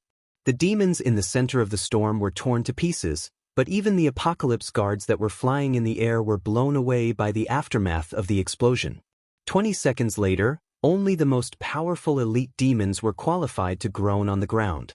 The slightly weaker demons were immediately disintegrated into countless pieces like butterflies in a storm. In the second round of bombardment, the E-Type 3 shell, which was specially aimed at the enemy's air force, directly blasted the remaining Apocalypse guards down, and the cannons that were aimed at the ground repeated the previous steps to annihilate them. Everything went smoothly until a demon lord that was 5 stories tall came out of the Door of Darkness. It flapped its huge black wings and hovered above the watch fortress. The eyes that were like burning green torches were filled with a kind of coldness that belonged to the ruler of all living things, looking disdainfully at the entire world. It coldly stared at the Alliance's cannons below, and the pair of terrifying eyes looked down on the area 3 times. This huge demon lord flapped its huge bat wings, and instantly, countless black light arrows poured down like a heavy rain in May. When the black light descended, the entire area was plunged into a sea of black fire. "Bastard! Come at me if you dare!" Turalyon angrily waved Quell Zerum, and kept shooting golden light arcs at the demon lord, trying to provoke it and make it land on the ground to fight him. Unfortunately, after the demon lord sneered, it nimbly dodged the high-speed holy golden light and continued to focus on expanding the area of the sea of black fire. Due to the problem of mobility, there was no chance of winning with the ground force against the air force, not to mention that the enemy was deliberately ignoring Turalyon. Turalyon, who was helpless, decisively shot the cloud-piercing arrow that Duque had given him. Even Kudrin would have a hard time dealing with a demon lord in an aerial battle. Is it really possible to summon an army with just one cloud-piercing arrow? Turalyon felt that it was a bit ridiculous, but he was still trying his best. He was not disappointed. Just 3 minutes later, accompanied by a distant dragon's roar, a huge black dragon shadow approached the watch fortress at high speed. Turalyon's jaw almost dropped to the ground. F***CK. What the hell is this? Chapter 1136. After inheriting the royal sword, Quell, Zalim, Turalyon's personal strength had risen to the peak, but he still gave everyone the impression that he was a wise general. This was because he was born at the wrong time, and there was still Duque, who was even more powerful in battle, above him. But it was true that he rarely cursed or lost his composure. This time he really lost his composure. In fact, it was not only him, even many of the Alliance's high-ranking officers could not believe their eyes. Kudrin, who was riding the Griffin King Scarlet in the sky, felt depressed for the first time, muttering, "Duque, you're a bastard. How can I boast about being the Alliance's #1 aerial knight in the future?" The black behemoth flying at high speed from afar was almost the size of a bunker, and the flowing flames under its wings were like a cloud of fire. The turbulence it set off carried with it a blazing golden light, as if it was a blacksmith. As it swept through the sky at high speed, it seemed as if it had been set on fire, drawing a long continuous line of fire. The Alliance's warriors in the watchtower were surprised by its size and power, but the big shots in the Alliance who were familiar with it were more concerned about her identity. After all, less than 2 months ago, many people had just fought with her to the death. On the ground, a captain of the Dalajan Wizard Legion raised his head and stared at the hole in the black behemoth's wing. Although the hole had begun to heal and become smaller, its location would not change. Oh my god! That's the Black Dragon Princess Onyxia, right? Onyxia? A blood elf ranger in charge of protecting the captain was stunned. Isn't she the protagonist of Bloody Valentine? I heard that she has been sealed by Sir Marcus. Is she wearing armor? And it's the emblem of the Marcus family? Onyxia seemed to have followed in her father's footsteps, installing a lot of high-strength mithril armor on her body. Of course, this was not because she had gone overboard like her father and almost self-destructed, and was forced to use high-strength alloys to fix her body to prevent it from falling apart. This was purely because Duque saw that her injuries had not fully healed, so before he left, he used the metal stored in Karazhan and made her a set of armor with mediocre craftsmanship to cover her unhealed body parts. That's right, she was the army of thousands that Duque had handed over to Turayon. As if it had heard the whispers of the guards on top of the watchtower, its glistening yellow vertical pupils swept across the watchtower. In the next second, the huge dragon mouth let out a furious dragon roar at the guards in the direction of the watchtower. Roar! Tens of thousands of soldiers subconsciously shrank back, and some of the more timid ones even closed their eyes, waiting for the terrifying dragon breath that might descend. However, there was nothing. Onyxia seemed to shout out of boredom, and then without looking back, she directly approached the demon lord that resembled Kazakh in the air at high speed. To unfamiliar species, other races all looked the same. As someone who had fought against Kazakh before, Turalyon knew that this guy wasn't Kazakh, but a third-rate apocalypse lord. And the only thing that guy was proud of was his ability to fly. Seeing Onyxia approaching, the guy panicked, and the first thing he opened his mouth was a paragraph of dragon language. Wait! The Burning Legion has an agreement with your brother Nefarian. Who knew that Onyxia would become even angrier, and she replied in the common language, "Bastard! When I was being tortured by Duque, where was my good brother? Besides, he is him. I am me." After saying that, regardless of the consequences, she continued to approach the Apocalypse Lord at high speed. Since the ancient war 10,000 years ago, the dragons and the Apocalypse Guards of the Burning Legion could be said to know each other very well. In a pure one-on-one aerial battle, the flexibility and mobility of the dragons of the same level were definitely above the Apocalypse Guards. The Apocalypse Guards could only rely on numbers. This Apocalypse Lord was in trouble, and in one breath, it shot out a huge cluster of shadow arrows. Then a scene that left everyone dumbfounded happened. With her equally huge body, Xianxia put on a good show of God's evasion. Her long neck and streamlined body were like a snake, weaving through the shadow arrow rain at high speed, occasionally taking one or two shadow arrows, but she did not seem to mind at all. In the blink of an eye, Xianxia had already passed through the Apocalypse Lord's 3 consecutive shadow arrow volleys and arrived behind the Apocalypse Lord. "Don't look down on the Burning Legion," the Apocalypse Lord shouted. "No, I'm just looking down on you," the Black Dragon Princess coldly said. Burning with flames, the huge beheading sword that was at least 2 stories tall slashed out an arc of light in the void.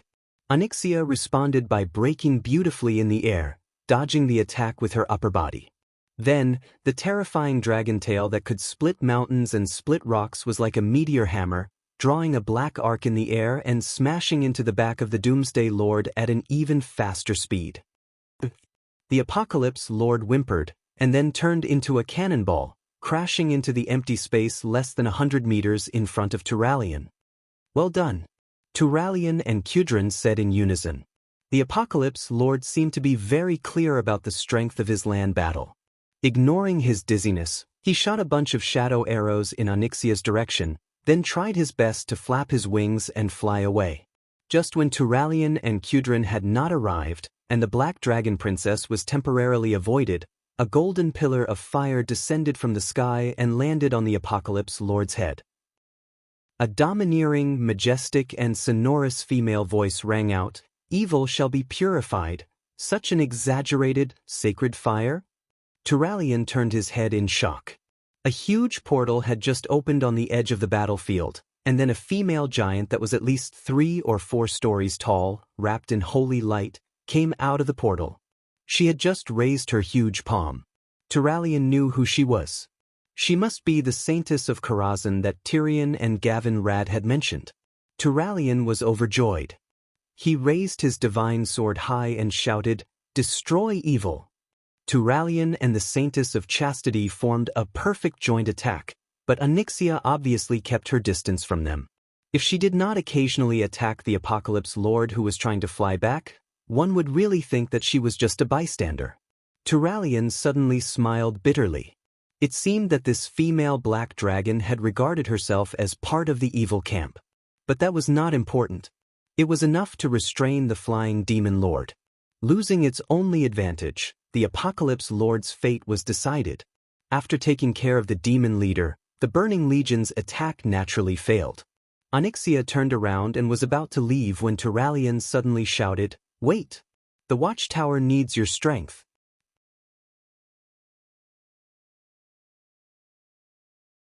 Chapter 1137. Tisk. No one would have thought that a dragon with a bumpy face full of cuticles could actually make such a human-like expression. It was pure disdain. Turalian immediately felt like he was baring his teeth in pain. If he had a choice, he wouldn't want to beg this unruly princess of the Black Dragon who had somehow become his ally. Unfortunately, this was the Alliance's weakness. The strongest air force was the Griffin, and even if the Night Elves Hippogriphon Knights were included, they were still at the same level. Reality had already proven that they couldn't shake the Burning Legion's Doomsday Lord. Although Turalian really wanted to believe that the Wormrest Shrine's dragon aspect could intercept all the demons, the reality was that there were still demon lords that could fly over. Seeing Xianxia snorting in annoyance and turning to leave, Turalian panicked and shouted, "Duque said that if Piercing Arrow doesn't behave, he'll punish it when he comes back." Hearing the word, punish, countless images of taming dragons flashed through Xianxia's mind.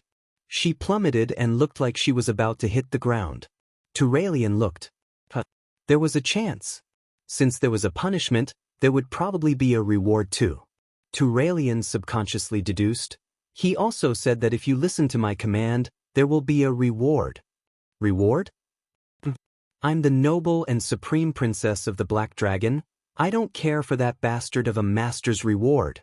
Onyxia pretended to be disdainful and raised her head high, but a few seconds later, she squinted her right eye and sent a magic message into Turalian's ears. He really said that? That should be what Duque meant, right? Although a little uncertain, Turalian still nodded like a chick pecking at rice. Absolutely. What is the reward? Onyxia asked. He didn't say. Turalian had no idea what kind of reward Duque would have. He was a paladin, and paladins could use tactics to deal with enemies, but they couldn't lie to their own people. Saying this much was already his limit. If he continued to lie, it would affect the purity of his holy light. Although he was already the least devout of the 5 silver saints, originally, Turalian had prepared himself for Onyxia's rage. Even if she didn't kill anyone, she would still set fire to a cannon turret or something. Who knew that the Black Dragon Princess would blush? That should be blushing, right? The next second, Onyxia stammered, "Very good, human, you didn't lie to me. All right, I'll reluctantly support the Overwatch Castle for a while." Is that even possible? Turalian was a little confused. All right, I'll prepare it for you right away.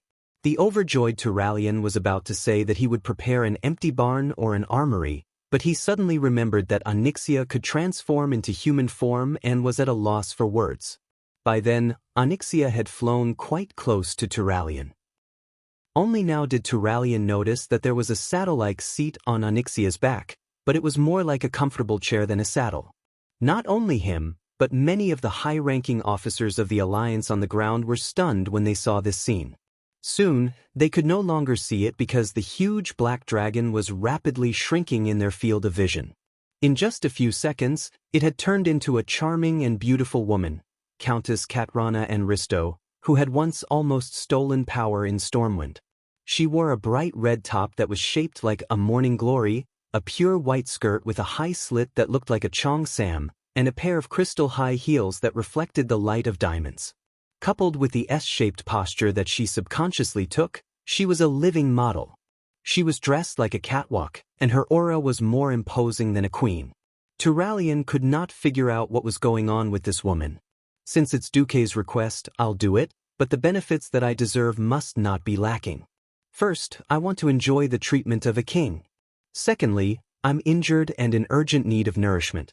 Give me 3 whole roasted cows every morning, afternoon, and evening. I want a 3-year-old bull, as well as cumin and other barbecue ingredients. A little Bordeaux from the Marcus family would be even better. Let's not talk about Turalian, who foolishly treated the Black Dragon Princess, who had been reduced to a mount, like an empress.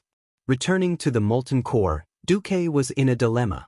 This was the real world of Azeroth, so the Molten Core was not a dungeon or alternate dimension that could be cleared in a few hours. It was a huge space that existed underground. How big was the Molten Core? When Ragnaros was angry, he blasted the Red Ridge Mountains into the burning plains and scorching canyon of today. Therefore, the size of these 2 areas corresponded to the size of the Molten Core. That's right. According to the System Elf's scan and the Molten Core in his memory, from west to east, the Molten Core was at least 2,000 kilometers. This was really bad. Duque had no choice but to lead his team of heroes in this scorching underground world. Hot. I'm dying from the heat. I say, Boss Duke, can't you turn up your cooling spell a little more? Gavin Rad didn't hold back his ridicule. Duque rolled his eyes and wanted to kick him into the lava to take a bath. Gavin Rad screamed and rolled away. Then, 10 seconds later, he shamelessly stuck close to Roland. It couldn't be helped. Of course, the players in the game would not feel hot, but in reality, it was unbearably hot. Near the entrance of the Blackrock Abyss, the air temperature was only around 40 degrees, but it was already unbearable. After entering the Molten Core, the air temperature quickly rose to 70 degrees, and the ground temperature easily exceeded 100 degrees. Even if everyone was wearing 3 or more pieces of fire-resistant equipment to prevent themselves from getting hurt, the problem was that it was still incomparably terrible. The viscous, scorching air felt like they were stirring hot charcoal powder and boiling it into a paste, then pouring it through their noses. It was a nightmare. At the start, the gnome craftsman Gerben was still promoting his new gnome engineering invention, the air filtration mask. Unfortunately, not only did that thing make breathing even more difficult, but it would also be blocked by the thick magma dust floating in the air in less than half an hour. Only a Breaking Dawn mage could easily communicate with the ice elemental plane in the molten core, where the fire element dominated, and direct the ice element here. It was not that a radiant moon mage could not do it, but the mana required to use ice magic would be doubled. To maintain their combat strength, Jaina and Solarian could only use arcane magic. Chapter 1138. The only two Breaking Dawn wizards in the team became the absolute core of the team. They could expand the range of their ice shield to isolate heat and filter the air to a certain extent. Because Ronan was a generation younger, he was kicked out by Duque to take care of the melee team. The ranged team could only surround Duque in a circle with a radius of no more than 100 meters. It was not that they couldn't go any further, it was just that it was too hot. They were both Breaking Dawn wizards, but the difference between Ronan and Duque was obvious. Ronan had to focus on sensing the ice elemental plane and use his mana as a Breaking Dawn wizard in order to maintain a constant temperature in a radius of 30 meters. It was not impossible to expand it further, but that would use up his mana reserves. This was impossible in order to prepare for the upcoming battle. Moreover, even if Ronan and Duque lowered the temperature to 20 degrees Celsius, the air on Duque's side was fresh and cool, while the air on Ronan's side was still turbid. It was true that Ronan was Duque's disciple. He had thought that he was only a Breaking Dawn and was not that far off from his master. Who would have thought that he would encounter such a situation? A weak-minded person might say that he was an arcanist, but Ronan was clearly not one of them. After all, at the Breaking Dawn level, even if he was not proficient in other elements, there should not be such a huge difference. Ronan chose to humbly ask Duque for guidance. Master, after activating the ice shield, just what is the difference between us? Are there any details about the flow of mana that I haven't done well? Duque looked at the system notifications. According to the air scanning once per second, the current air quality index AQI is 1180. The main pollutant is PM2.5, fine particles. The air quality here is severely polluted, unsuitable for human survival. Ice barrier. Activate the tornado form. Activate filtering function. Adjust frost elements to exchange heat in the environment. Introduce thermodynamic formula. Attach excess water to fine particles to form controllable small-scale rainfall. After reading through the large pile of notifications, Duque could not help but silently mourn for Ronan for 3 seconds. Ronan was undoubtedly a true genius. He could use the human brain to simulate certain things that could only be done by computer systems. Unfortunately, he was still made of flesh and blood. It was impossible to perform such fine operations like a computer. Duque had cheated. The problem was that no one else knew. Duque could only teach Ronan solemnly. This is not a simple application of magic. First, you have to figure out who your opponent is. Temperature? Ronan frowned. Simply using the frost element to clash or fuse with the fire element would only achieve an effect similar to frost-fire arrow. Now, our enemy doesn't just have temperature. Duque wiped his right index finger on Luo Ning's sleeve and raised it up. Everyone could see that it was black. Dust? Luo Ning's pupils shrunk. No one liked to eat dust. In this environment, inhaling the dust in the lungs was more fatal than the high temperature. My countermeasure was to split my ice barrier into 2 layers, one clockwise and the other anti-clockwise. There might be a better way, but for now, I found that this is the most effective way to isolate the dust. Ronan, who had already become the chairman of the Dalijan Kirin Tor Parliament, humbly lowered his head towards Duque. Master, I have learned something. Duque was lecturing Ronan, as well as reminding Jaina and Solarian, who were beside him. To many mages, Breaking Dawn is just an increase in power. But in reality, the mana that a Breaking Dawn mage can use is still limited. Since it is limited, we need to maximize the usage of magic within the limited mana. 3 huge clusters of magic rose from Duque's palm, arcane, frost, and fire elements. He continuously split, combined, fused, and purified the three elemental energies. Just this skillful application made the mage's heroes sigh in admiration. The use and manipulation of magic runs through the life of any mystic. From the most basic mage apprentice to the Breaking Dawn realm, and even to the demigod realm, it is the most basic but also the most useful. Multitasking, and even multitasking is the threshold that you must cross to become a powerhouse. This requires not only talent, but also a lot of practice. Understood. A few mages nodded in unison. Especially you, Jaina. The molten core is indeed too much of a suppression for someone like you who specializes in frost magic. But on the other hand, this is also a rare opportunity. If you can successfully use your magic in such an extreme restrictive environment, then there is no place in the world that your magic cannot reach. Jaina nodded solemnly again. Originally, everyone wanted to give Ronan, the chairman of the Kirin Tor Parliament, some face and leave a portion of them to follow Ronan. However, as time passed, who would care so much about that? They all ran to the area covered by Duque to cool off. William sighed. I always knew that Brother Duque was strong, but I didn't expect him to be this strong. In the field of magic, he is without a doubt the number one among mortals. William, you don't have to be discouraged. You can definitely become the number one in another field. Valilla consoled him. This theoretical female blood elf thief had become William's guard after the two Williams merged into one. Interestingly, she didn't pledge her loyalty to Stormwind. She was only loyal to William and his children. The alliance was rather united, with Duque as the core. There weren't any small factions. Unfortunately, due to the formation, the melee fighters had to open up a path at the front and cover the flanks and the rear. In the end, a bunch of muscular men were sent to the outer circle, while the inner circle was mostly filled with beauties. However, most of the beauties in the hero team were Duque's harem. Furthermore, the air in the inner circle was better than the outer circle. Not only did it lower the temperature and purify the air, it could even get rid of the pungent smell of sulfur. At the start, the various queens were still reserved. As time passed, Aurelia and Sasha, who were already openly lovers, naturally stayed to the left and right of Duque. Slightly further away were Jaina, Illusia, Kalia, Queen Shi, and Tyrant.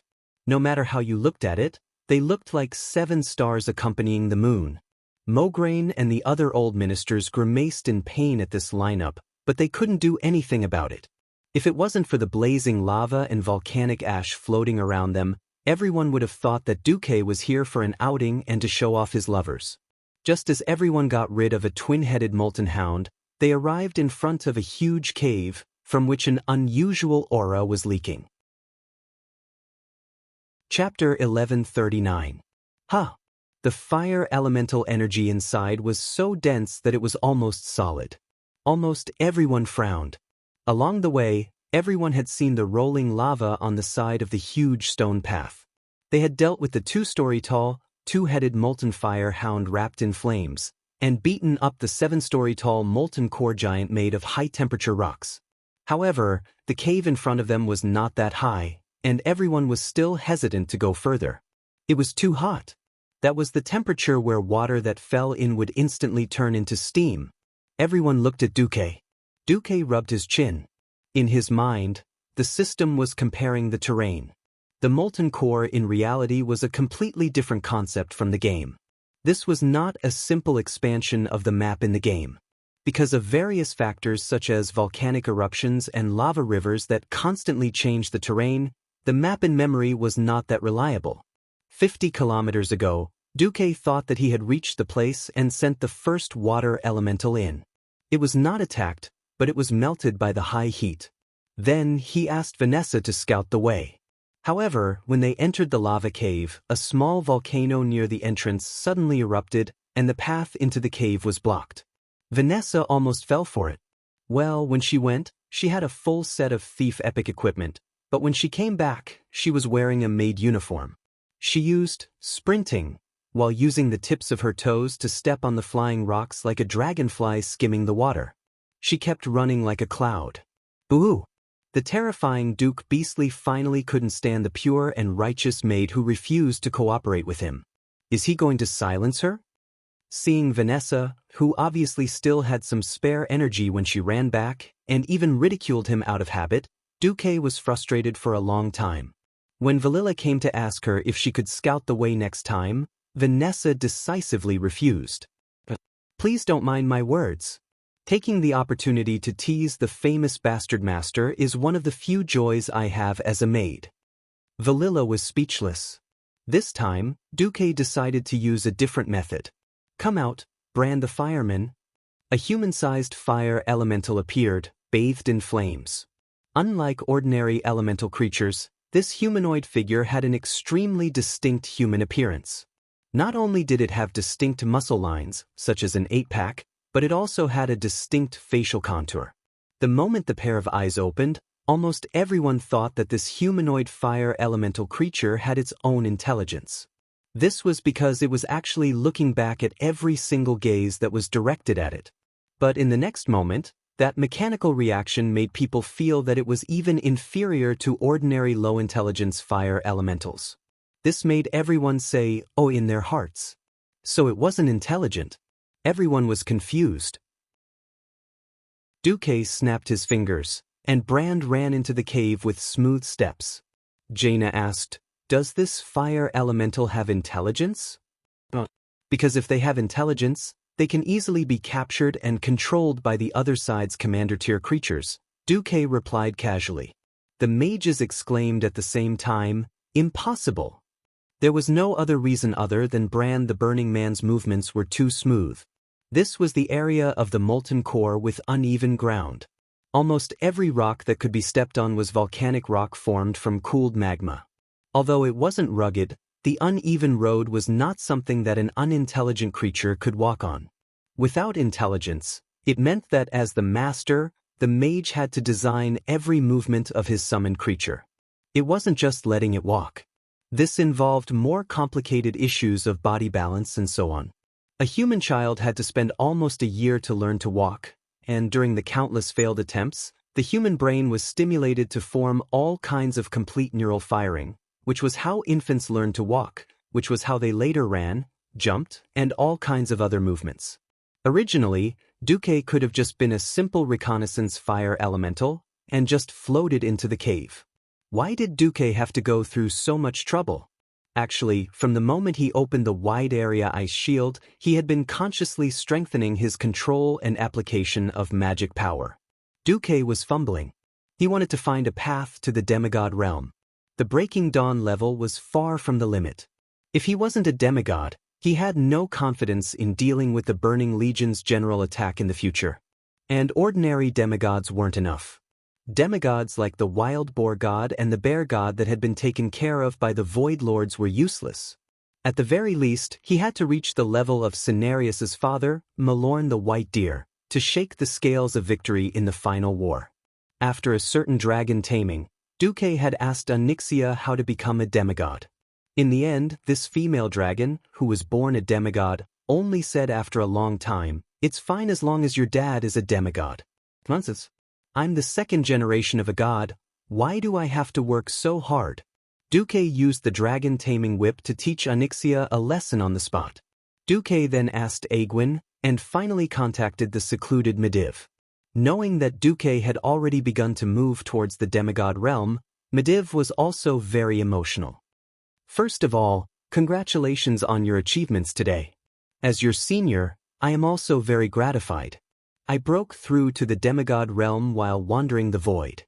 Due to special reasons, I can't tell you the details, but I can tell you a general direction that is feasible. Please tell me.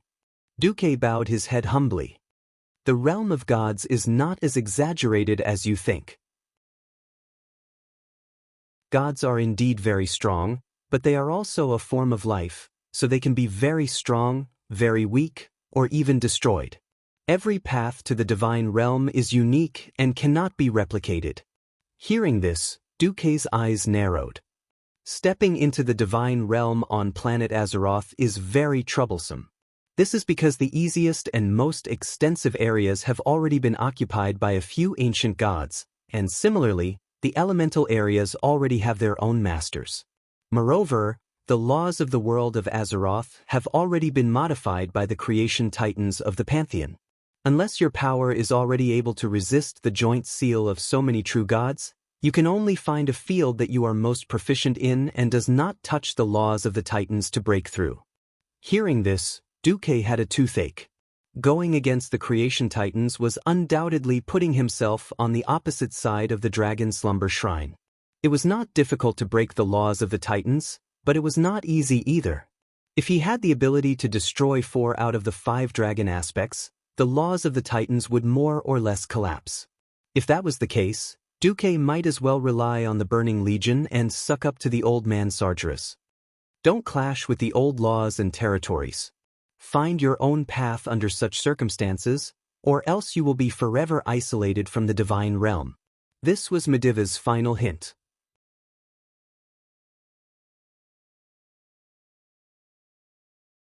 Chapter 1140.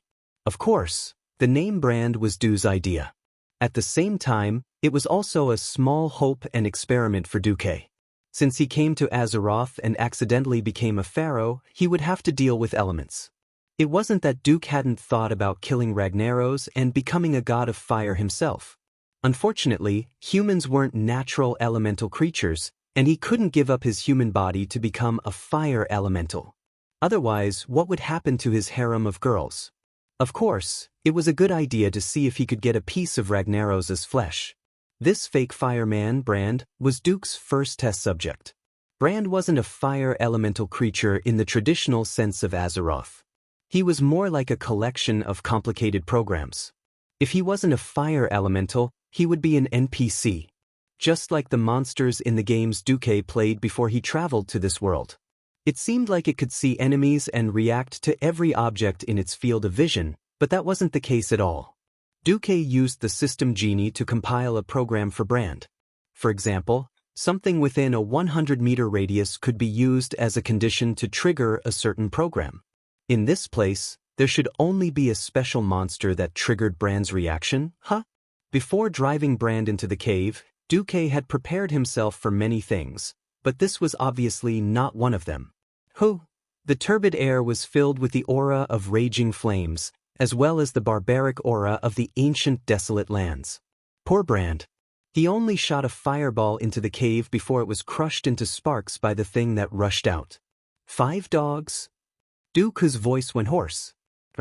5 molten hounds popped their heads out of the cave together. This kind of 2-headed lava monster with lava droplets constantly dripping from the corners of its mouth was disgusting no matter how many times he looked at it. Duque's eyes narrowed into a straight line. From left to right, Alessandro's, Pole 2, Gavin Rad, Tyrion, and Magni, 1 each. Even though the dwarf warriors had short legs, they were unrestrained. Magni let out a yo-ho and charged at the molten hound on the far right. Mograine was the most shameless. With a slash of Ashbringer, 2 blades of holy light shot out, instantly causing the 2 fire hounds to chase after him in anger. Only Gavin Rad and Theon were left. They were the ones who could only run. Gavin Rad was so angry that he shouted, "Boss, Alexandros cheated. I also want a divine artifact." If it was any other place, Duque would have told him that there was no divine relic, but it was the molten core. It was the first place in Azeroth where a divine relic could be found. Not 1, but 2. The first was Thunder's Fury, Blessed Sword of the Wind Chaser. Wind Sword for short. There was once a player with a particularly good character who graduated in 2 weeks. When he walked around Iron Stove Castle with the Wind Sword, which looked like a cake fork but had lightning flashing in the middle, countless warriors and thieves just wanted to push him into the furnace of Iron Stove Castle and let him be reforged. The Wind Sword was awesome not because of its own attack power, but because of its despicable, shameless, and stackable speed reduction effect. In the original version, a mage would become brainless after being hit by it a few times. A fireball that could be made in 3 seconds would take 30 seconds.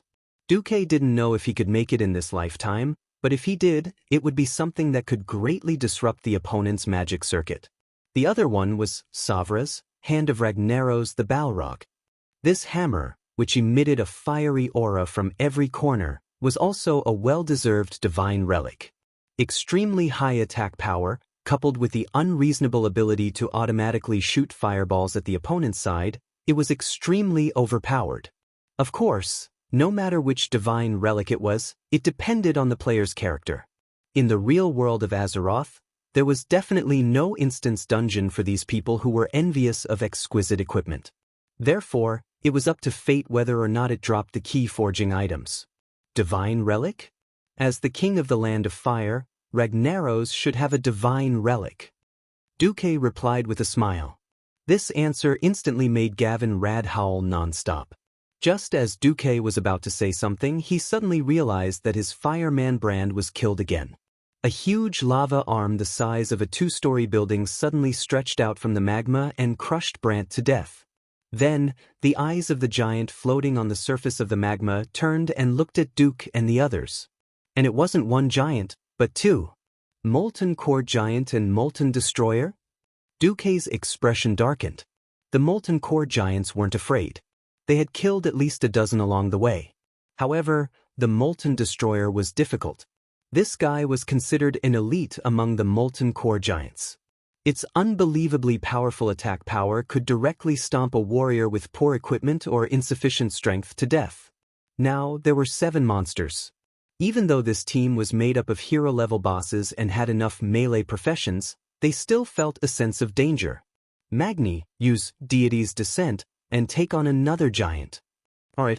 Magni's body instantly grew more than 5 times, and his entire body shone with a metallic silver light. After angering the Molten Firehound, this guy intercepted and slammed his shoulder into the 2 giants that were charging at Duque's long-range team. I'll tank all 3 of them. Duke ignored Magni, who was putting on a pretentious act. Instead, he looked at Brand nervously. This fireman, who had been injected with a large amount of programming, relied on the dense fire elements in the surroundings to revive. However, when he slowly regained his form, there was another uproar in the cave. This time, hundreds of fire elemental creatures that looked like little demons rushed out. They were Inferno Imps. A single Inferno Imp wasn't much of a threat. At most, they could burn the people around them. However, when hundreds of them came together and stacked their own fire rings, even a warrior wearing a full set of fire resistance equipment would find it difficult. What the F***CK? Does this guy really know how to taunt everyone in the area? Duque didn't dare to be careless anymore. He destroyed Brand with one hand and retrieved all the fire elements and programming he had been given. Even so, the hundreds of Inferno Imps were still jumping and rushing toward the team. At this moment, a warrior stepped forward. He was wearing black iron armor and rushed toward the group of Inferno Imps with agile steps that didn't match his burly figure. The 2 brightly colored swords drew countless splendors that belonged to them in the fiery sky. Varian Rin, attack. Chapter 1141. The Flaming Imps, Flaming Nova, blossomed on William's body. If William wasn't wearing a full set of fire resistance equipment, he would have become a roasted pig by now. Even so, fire resistance didn't mean fire immunity. William's hair started to burn, which proved that he was still in danger. Varian, seeing that he had charged into the group of Inferno Imps, Veilera panicked. Unfortunately, she was only a thief. Apart from the temporary shadow cloak that could nullify such a large amount of fire damage for a short period of time, she was completely powerless against so many Inferno Imps. However, William was still crazily slashing and slashing, attracting more of the Flaming Imp's attention with his divine artifact swords. Unlike Farila, who was panicking, Brawl, who was part of the Iron Triangle of Misfortune, threw healing spells like Heal and Rejuvenate at William's head with all his might, just as he had done in the arena that day. All his actions were treating the symptoms but not the root cause.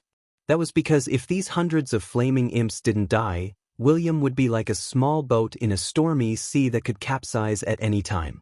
At this moment, Duque made his move. You guys kill the Molten Destroyer.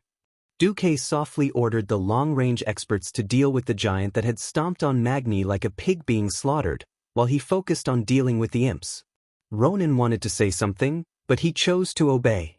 However, his mind was on the group of flaming imps, and he continued to shoot magic missiles at the giant absent-mindedly. Duque snapped his fingers, and another existence that was theoretically a water elemental appeared. It was an elemental lady that looked like ice. Her ice-blue lower body seemed to have merged with the waves of ice below her like a skirt. Her upper body had obvious feminine features, but her helmet was long and sharp like a woodpecker's beak, blocking half of her face that seemed to be carved. "Embrace the ice," she hugged the air. William, who was fighting back against the flaming imps with all his might, suddenly felt the pressure around him disappear. That was because a huge ice coffin had appeared out of thin air, separating him from the flaming imps outside. Bright flames collided with the extremely cold surface of the ice coffin, blossoming into beautiful but impractical flames. It then turned into a fading spark and was annihilated in the air. The next second, feel the power of extreme ice. With the Ice Maiden's finger as the center, a strong gust of wind suddenly blew above William's head. At the same time, boundless water vapor crossed the space and surged out from the cracks in the space. It condensed into a dark cloud about 20 to 30 meters in diameter at a height of about 10 meters above the ground. The Ice Maiden's finger lit up, and a ray of blue light shot into the clouds like a thunderbolt. It immediately triggered the dark clouds above William's head, causing a series of rumbling sounds. In the next moment, countless ice arrows the size of pinky fingers rained down from the clouds. The ground under his feet was made of hard rocks formed by cooled lava. Even elite knights wouldn't dare to say that they could smash the ground with a single blow. However, when these ice arrows hit the bare ground, they immediately left bowl-sized holes. One could imagine how terrifying the power of these ice arrows was. This wasn't the end. Immediately after, Duque raised his left hand and spread his fingers. A blue halo immediately appeared on his palm. Without saying a word, Duque flicked his finger to the left, sending the blue ring of light flying out like a flying knife. Then, he flicked a second ring of light to the right. Just like that, he continued to shoot out rings of light in his hand. These halos flew in the air to the periphery of the flaming imps, forming a huge ring that surrounded all the flaming imps. "No one can stop the avalanche," the Ice Maiden yelled again.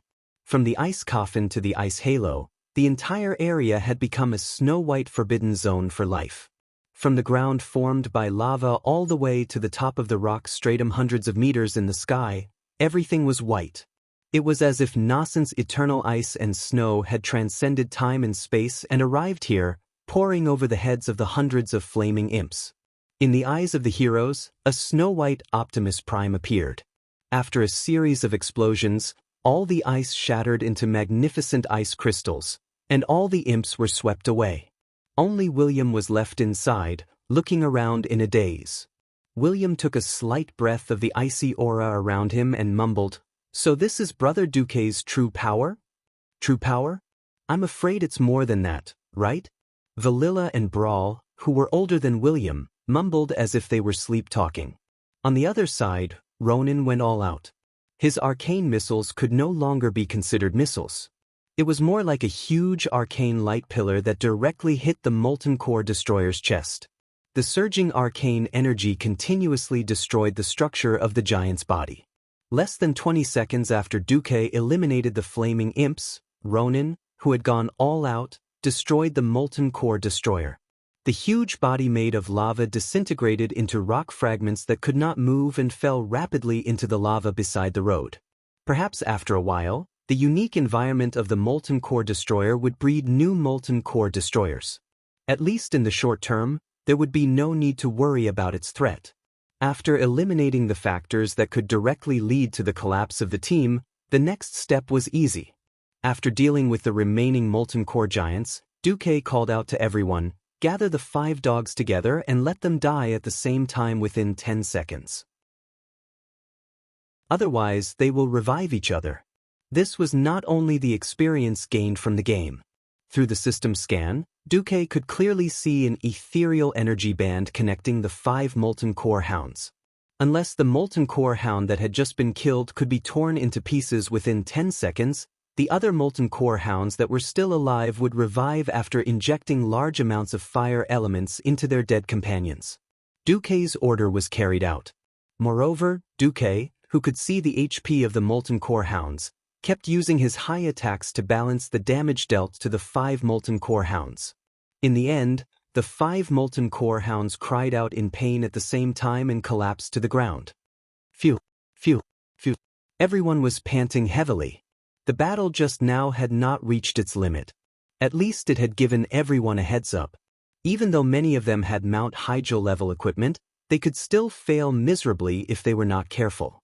Jaina asked, Duque, your fireman and ice woman are very special. They don't seem to have intelligence, but they seem to have attracted the attacks of the surrounding monsters. Chapter 1142. Yes. Duque rubbed his chin and fell into deep thought. Then Duque smiled. If your Theramore had 300,000 soldiers and 1,000 warships, what would happen to the Horde? Jaina thought for a while. Probably they would constantly be coveted and spied on. What if Theramore had a huge army of 5,000 griffins? Perhaps even Thrall would have to show hostility towards Theramore? What if the Wormrest Shrine became a subordinate of the Alliance, and all the dragons were stationed in Theramore? How is that possible? Although she said that, the intelligent Jaina had already figured out what Duque meant. There was a limit to any kind of emotion. When fear reached its peak, one would either launch a desperate attack, just like how there were always some people in history who went crazy and charged at the dragons with crude weapons, only to be eaten in one bite. Or one would recognize the fact that this was a power that far exceeded one's imagination, leaving only a sense of awe. Okay, so Duke, what you're doing now, which one are you? Duque pondered for a while. It's hard to say. Perhaps, to a certain extent or in a certain aspect, my creation is better than them, so it triggered their crazy counterattack. Is that so? Duque couldn't be sure. The journey to the molten core was still long, and Duque had plenty of time to verify all this. After destroying 2 groups of molten hounds, 3 very special-looking fire demons, 1 big and 2 small, glided over from afar, wagging their tails. William, facing an unknown enemy. If you were the commander, how would you deal with it? If William was still the personality of Rogash's Ghost Wolf, he would probably have gone up to fight without hesitation. After Duque obtained the magic spell to remove the split from Onyxia, allowing the 2 William to merge back into one and retrieve his memories, William seemed to have matured a lot. In history, William had lost his father when he was young. After Lothar died at the hands of Orgrim, he grew up in an environment without love and care. His wife, Tiffany, had also passed away at this point in time. If it wasn't for Ando and Rin, it wouldn't be surprising for William to become a loner. Now, William was relatively calm. After all, Lothar, whom he admired the most, died of old age and not in battle.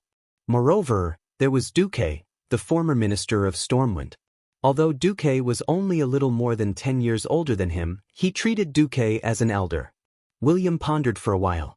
I will first observe and try to determine what type of monster it is, and then use half of my strength. Duque didn't comment immediately. Instead, he asked, what type do you think this commander-level monster is?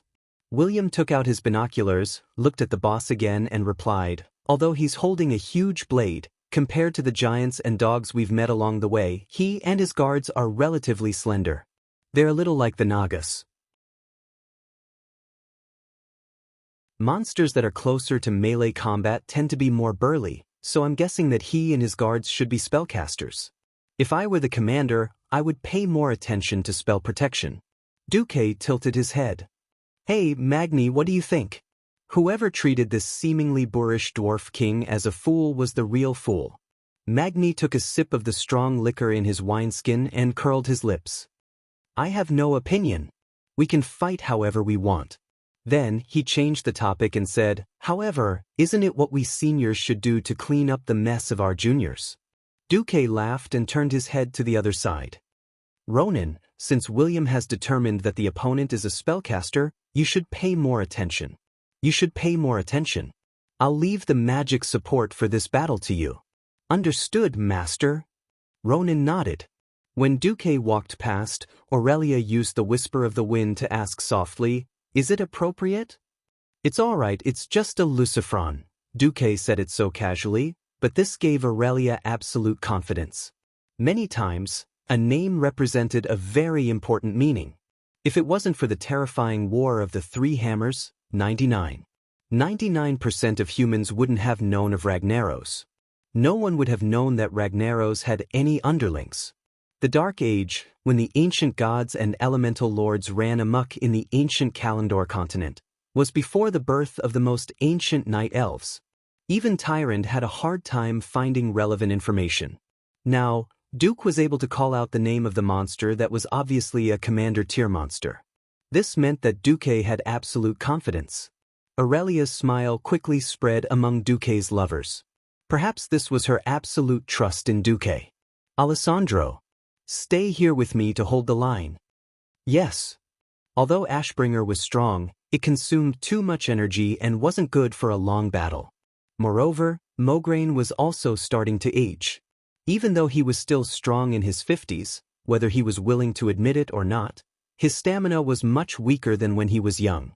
This was clearly reflected in the system scan. Fortunately, the 4 Silver Sages had survived longer than history. Most of them were in their 40s and were still at their peak. Perhaps they were a little old as pure warriors, but as holy knights, their holy light was more than twice as strong as when they were young. Duque was very pleased. The battle started with the 3 Windrunner sisters firing their arrows at the same time. The arrows were clearly shot by the 3 of them, but Lucifron and the 2 guards thought that the 3 arrows were shot by Theon, Gavin Rad, and Sidon, the 3 paladins, due to their skillful footwork and visual disorientation. It sounded ridiculous, but the common skill of rangers and hunters, mislead, was just that awesome. Seeing the 3 idiotic fellows split into 3 groups, and in less than a minute, the first guard was taken down, Magni muttered, "Perhaps this is what you mean by not good enough, Duque. I feel like this battle isn't challenging at all. It's like torturing those energetic but lacking in combat skills at home. How boring." Duque glanced at Magni's ridiculously luxurious equipment and cursed in his heart. "If I'd known this would happen, I wouldn't have brought so much good equipment for you when we went back to the War of the Ancients." Suddenly, the system genie let out a sharp alarm. On the way they came, a huge commander-level figure suddenly appeared.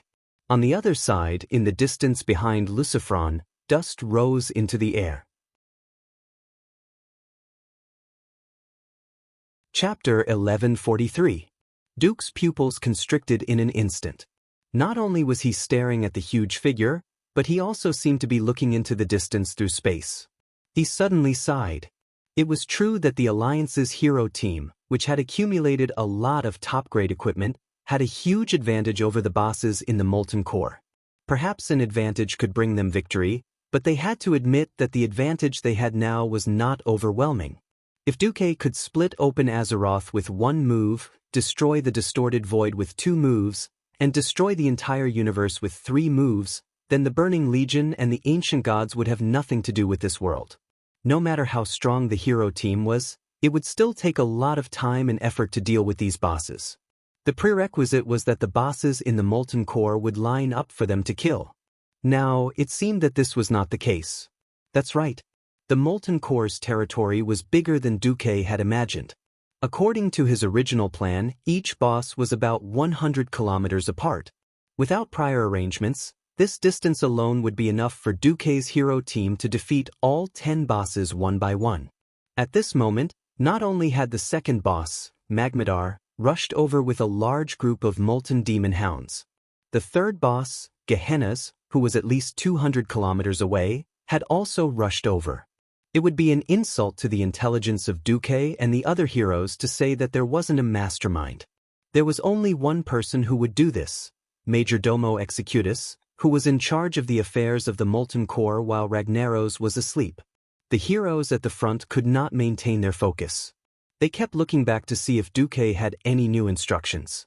Facing everyone's gazes, Duque's face turned green. Then he suddenly laughed. "That's right. Our enemies aren't idiots.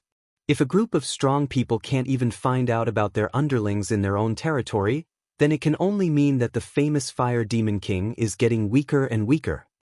His smile gave everyone a sense of confidence that was almost unfounded. It wasn't because of clear intelligence, nor was it because of a clear comparison of strength. It was purely because of Duque's personal charisma. William suddenly felt an indescribable sense of envy when he saw that everyone had unconditionally trusted Duque based on his battle achievements. He thought to himself, it would be great if I could be like Brother Duque and gain the trust of so many powerhouses to the point of risking their lives. Brawl, who was beside William, saw through his thoughts and whispered, "Focus on what's in front of you, William. You are younger than him. You have more room to grow. Valilla and I both believe that you will become a greater man in the future." He had to be patient. The alliance was huge, and no one could support the entire alliance by themselves. Not to mention supporting a world.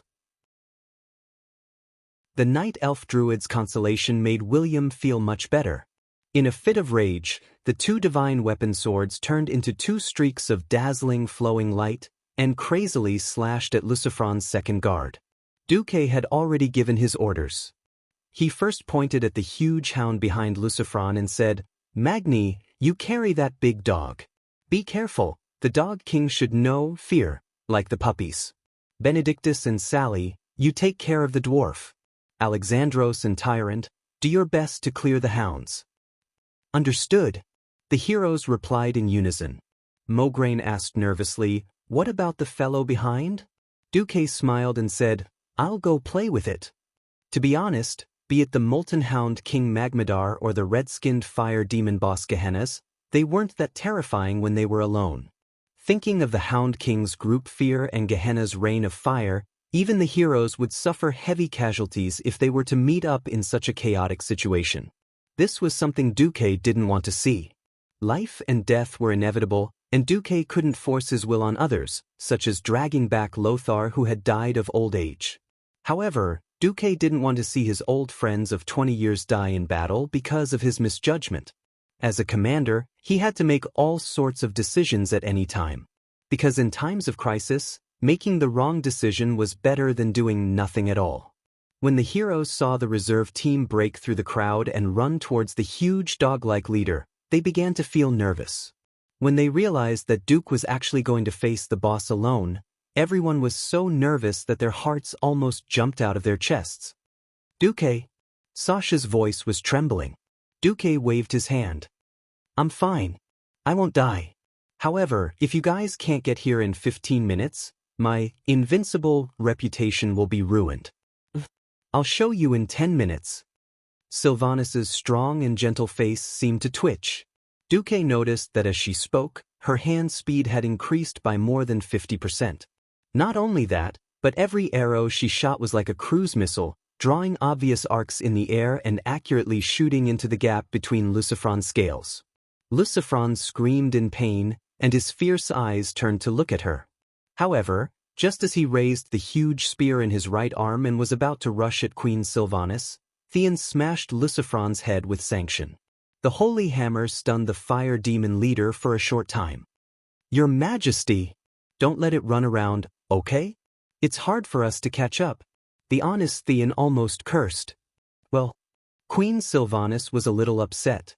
Duque flashed past her and patted her on the shoulder. "Don't worry.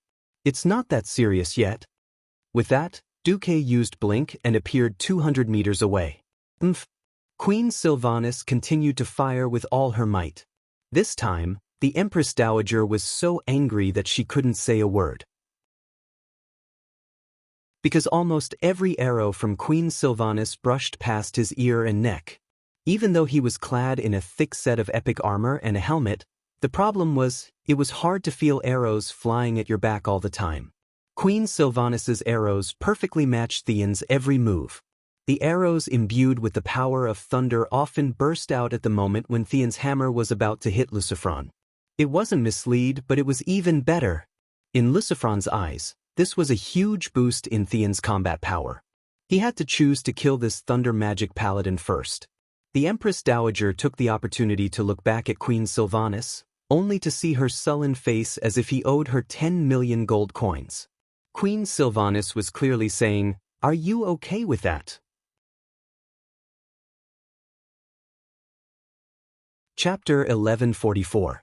A true warrior would never lack courage. The heavens went left, and the warriors went right. Magni Bronzebeard realized the severity of the situation and did not continue to act arrogantly. Instead, he quietly approached the Molten Hound King Magmadar. After carefully assessing his teammates' ability to keep up, Magni began to sprint at around 50 yards away. Under Sally Whitemane's watchful eyes, the two stubby legs rapidly thickened and enlarged, finally turning into two thick silver pillars. The dwarf's famous move, Avatar. An unscientific increase in size. What an unreasonable power! Together with the warrior's signature skill, Charge. Magni's lightning strike stunned the Hound King. Magmadar was not a highly intelligent chieftain. Its two heads dripping with lava couldn't understand how a little dwarf that looked less than a snack could grow so quickly in its field of vision. At first, it thought that it was just a cannonball, but it turned out that it was a silver dwarf the size of a small house that had been thrown at it. This shocking feeling of Mars crashing into Earth directly caused the huge horn on its left nose to crack a little. Arg! Magmadar let out an angry howl. That terrifying howl that seemed to have come from the primordial wilderness sent the two priests behind Magni into a state of panic. They saw a terrifying illusion, and the holy light in the magic circuits in their bodies became a mess. Only Magni, who had long switched to his berserk mode and used berserk rage, laughed. Dogs are the last thing I'm afraid of. This pretentious Magni took advantage of the fact that he was immune to fear under the effect of berserk rage, and said this as a fraction of Magmadar's age. There's nothing wrong with that. What was interesting was that Magmadar seemed to understand and actually focused on attacking Magni. Seeing Magni's huge body circling around the Molten Hound King like a hummingbird collecting honey, Tyrant suddenly laughed. Alexandros, can I trust you? The High Priestess smiled faintly like a spring breeze, making Mograine feel that if he were 30 years younger, he might have pursued this night elf at all costs. Mograine waved the door-sized ashbringer in his hand. Don't underestimate the gentlemanly demeanor of an old noble. Tyrant nodded and raised her hands to the sky. In the name of Elun, descend. A fragment of a star. Starfall. As the name suggested, it made the stars in the sky turn into meteors and fall to the ground. In fact, this move was not limited to places where the sky could be seen. Just as Tyrant was channeling her divine power, the ceiling of the rock stratum that was hundreds of meters tall and illuminated as bright as day by the flames of the lava suddenly glowed with a black light. It was not natural darkness. It was the breath of the night. Elun's divine power allowed some special beings to break through the boundaries of space and directly descend upon this place. The debris of the stars that was wrapped in the bluish-purple debris suddenly fell. They split into countless tiny fragments in midair and accurately landed on the heads of every molten fire hound that was charging at them. In an instant, every molten fire hound let out angry barks. Starfall was an attack that covered all areas of vision. Originally, under the illumination of the night sky, Tyrant's attack could be said to be able to turn everything into ashes wherever she looked. Unfortunately, this was not the surface, nor was it under the night sky.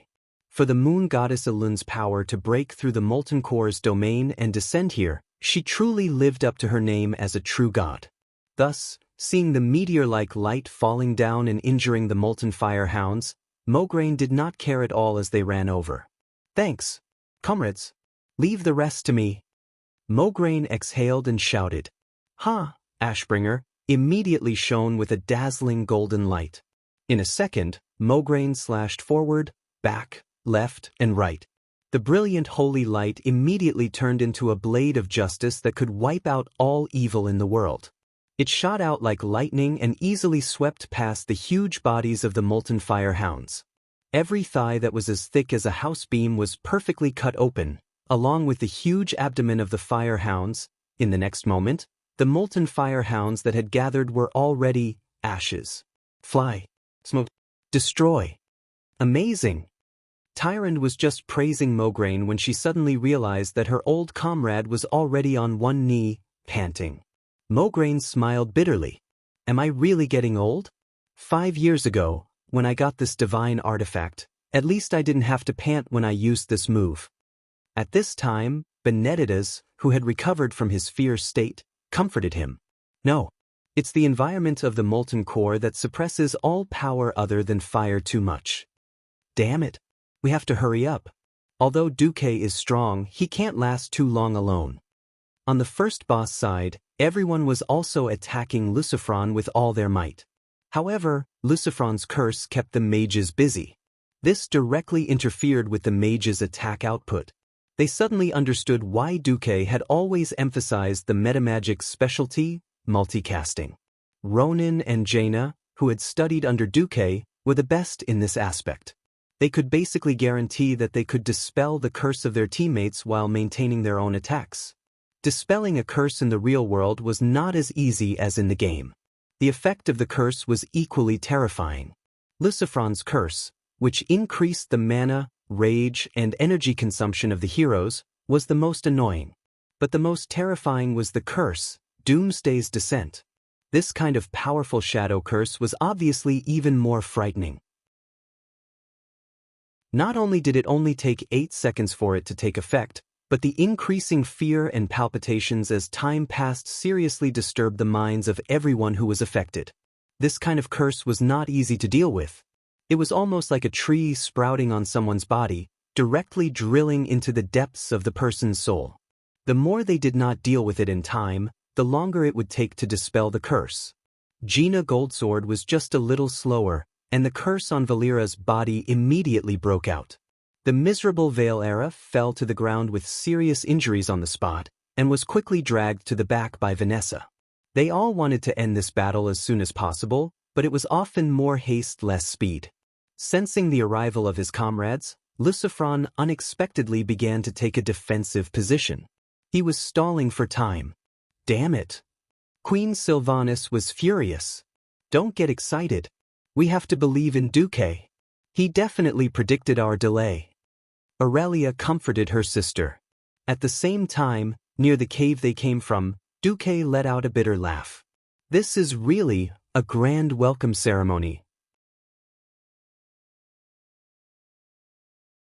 Chapter 1145. Looking at the scene in front of him, how could Duque not laugh bitterly? A strengthened Inferno imp was just the appetizer. There were also 7 or 8 stone golems whose bodies were inverted triangles. Their lower bodies were a few stones that could float in midair, and they could run very fast, lava surgers. The core was the Flame King, with the same inverted triangular body. This kind of monster was the most disgusting.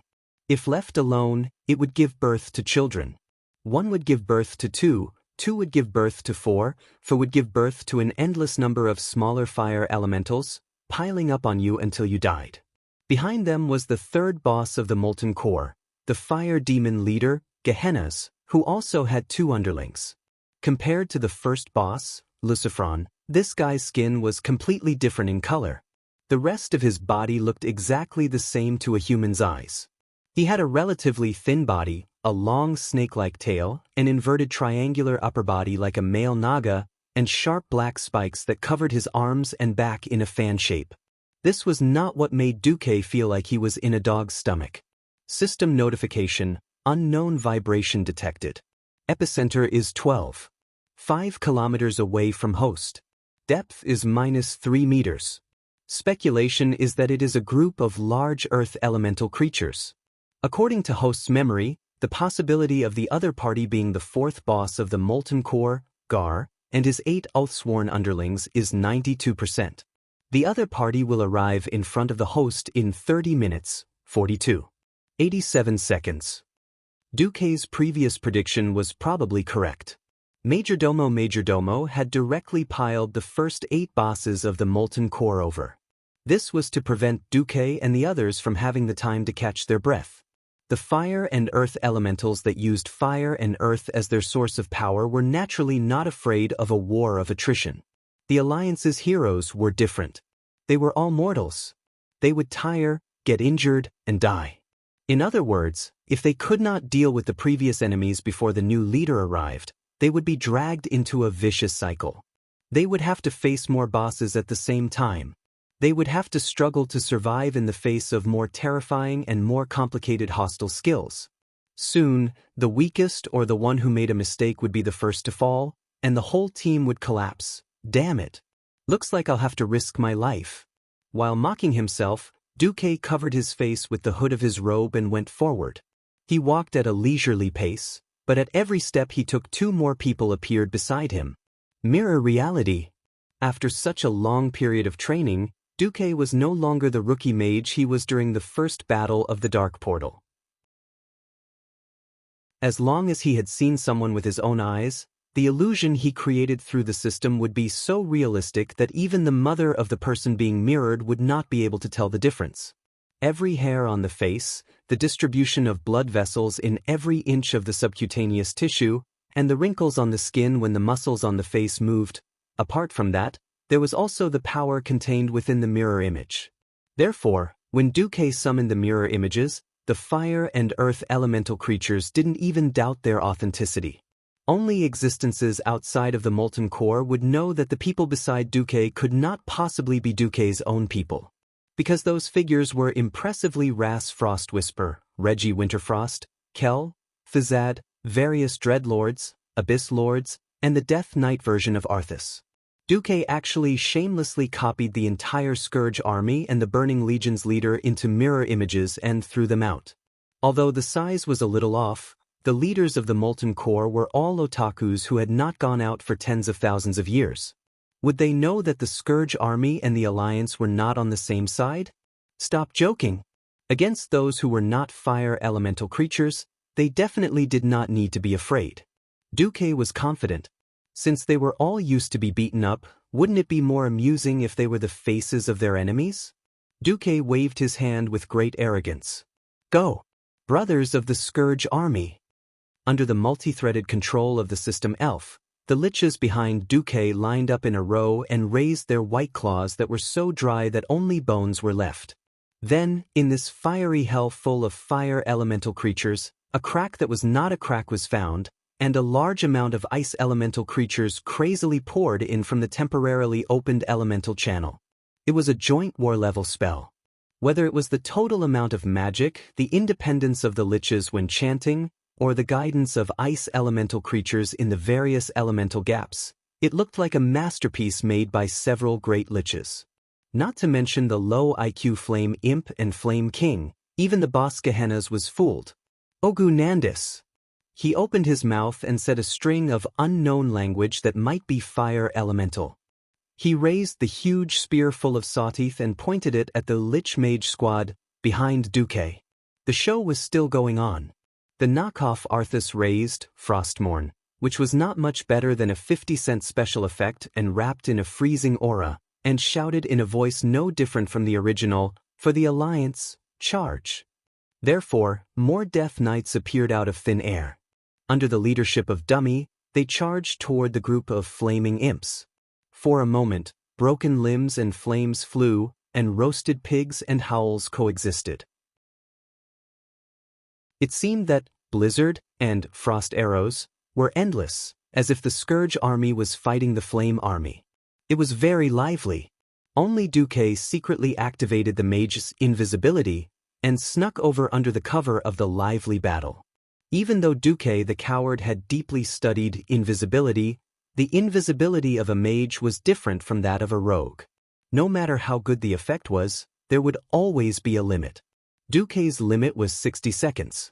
Also, just like regular invisibility, as long as Duque attacked or cast any spells, his invisibility would be ineffective. It wasn't easy for Duque to find a shadow and cast a spell. Not as a mage, but as a priest, which he hadn't done for a long time, and in his shadow form, he began to cast a spell. This was a gamble. He was betting on his experience as a Void Lord, as well as the knowledge of dreams he had learned from Isra to give his magic an additional boost. Shadow spell, mind control. Almost instantly, Duque invaded the mind of the guard next to Gehenna's. Not daring to go too deep into the guy's mind, Duque only gave him an attack order in the guy's mind as his master Gehenna's wasn't going to attack directly, because it seemed that the low-level fire and earth elemental creatures he summoned along the way had the upper hand. Suddenly he felt a sharp pain below his ribs.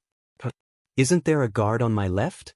Gehennas angrily looked to his left, only to find that the fire demon guard he relied on as a barrier had stabbed him with a spear. Chapter 1146. When an enemy's weapon fell on him, he would never feel such heart-wrenching pain, because physical pain could never surpass mental pain. Fire demons, who were naturally thinner than their own kind, always looked down on their reckless and unintelligent compatriots, such as lava giants and molten hounds, but it did not mean that they did not know their own weaknesses and limits. While they were blessed with powerful spellcasting abilities, they were deprived of further evolution in close combat. The sharp barbs on the arms and backs of the fire demons, as well as the long horns of goats, were actually more like decorations. Even the fire demons themselves did not know how to fight with those thorns. Basically, every fire demon leader would always bring a few of their strongest compatriots as guards. Gehennas' guards had followed him for more than 10,000 years. In this extremely long period of time, he had always entrusted his life and trust to the guards by his side. But now, that guy had betrayed him without any warning. How could Gehennas not be angry? But what he saw was a dumbfounded face. Although the spearhead of the long spear had been stabbed into his boss body, the guard's face was full of horror and confusion. No, master. This isn't me. Impossible. His incoherent speech and the perfect panicked expression made Gehennas' brain stop for a moment. What was going on? His brain only froze for a short period of time, perhaps only 1 or 2 seconds. At this moment, a familiar yet unfamiliar pain suddenly came from his right rib. It was another powerful stab. This time, it was the spear of the guard on his right that pierced into his right chest. Gehennas' fury immediately rose to the peak. Turning his head, he saw a face that was equally horrified. The guard on the right even dropped the spear in his hand in extreme panic. Just as Gehennas' rage was about to erupt, the guard on the left exerted an astonishing strength with both hands. With a violent pull, the spearhead that had penetrated deep into Gehennas' body tore open his lungs.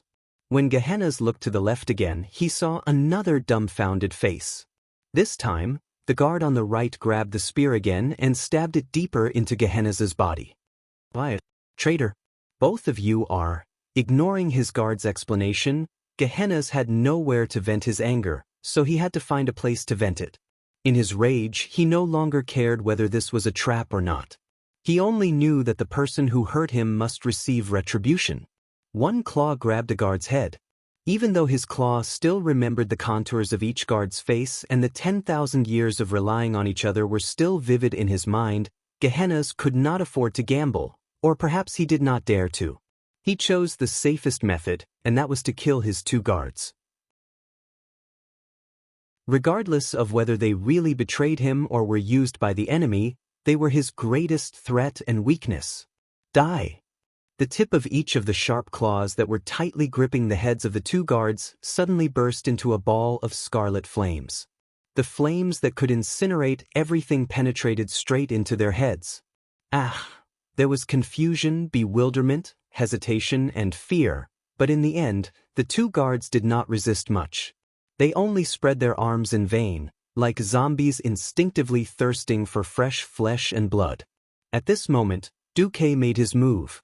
Duque, who had switched to his wizard form, pounced on Gehennas while he was killing the guards.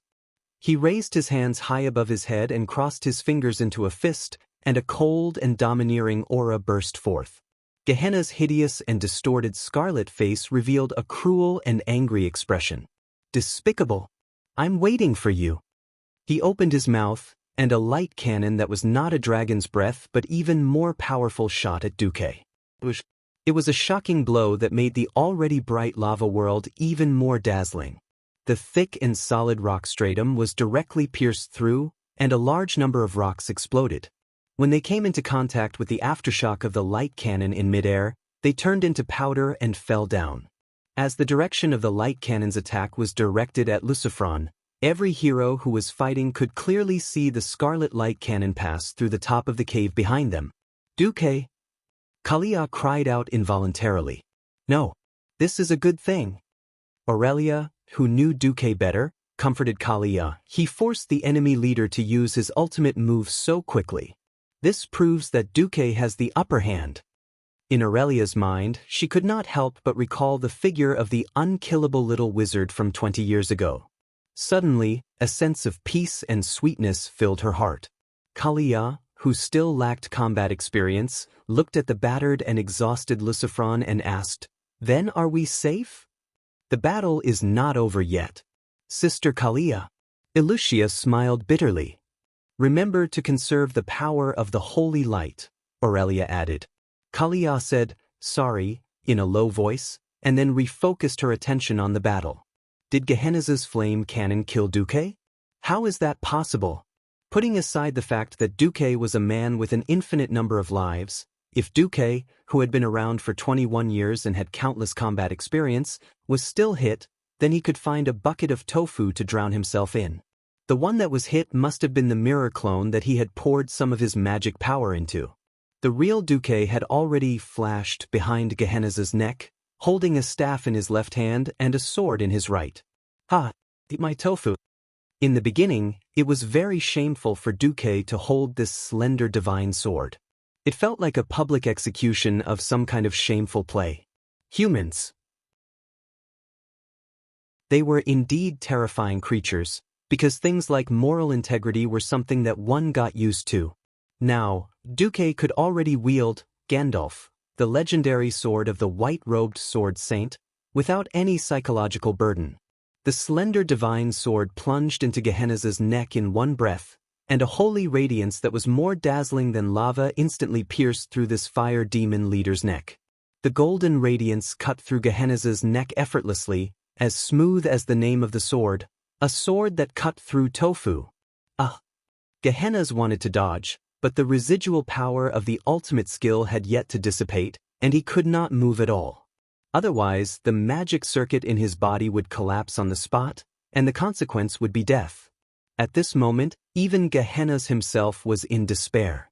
At this moment, Duque suddenly discovered 2 crimson warning notifications. "Warning! You have been hit by the living bomb of the leader of the Molten Core, Baron Geddon. Warning! You have been hit by the mana burn of the leader of the Molten Core, Baron Geddon."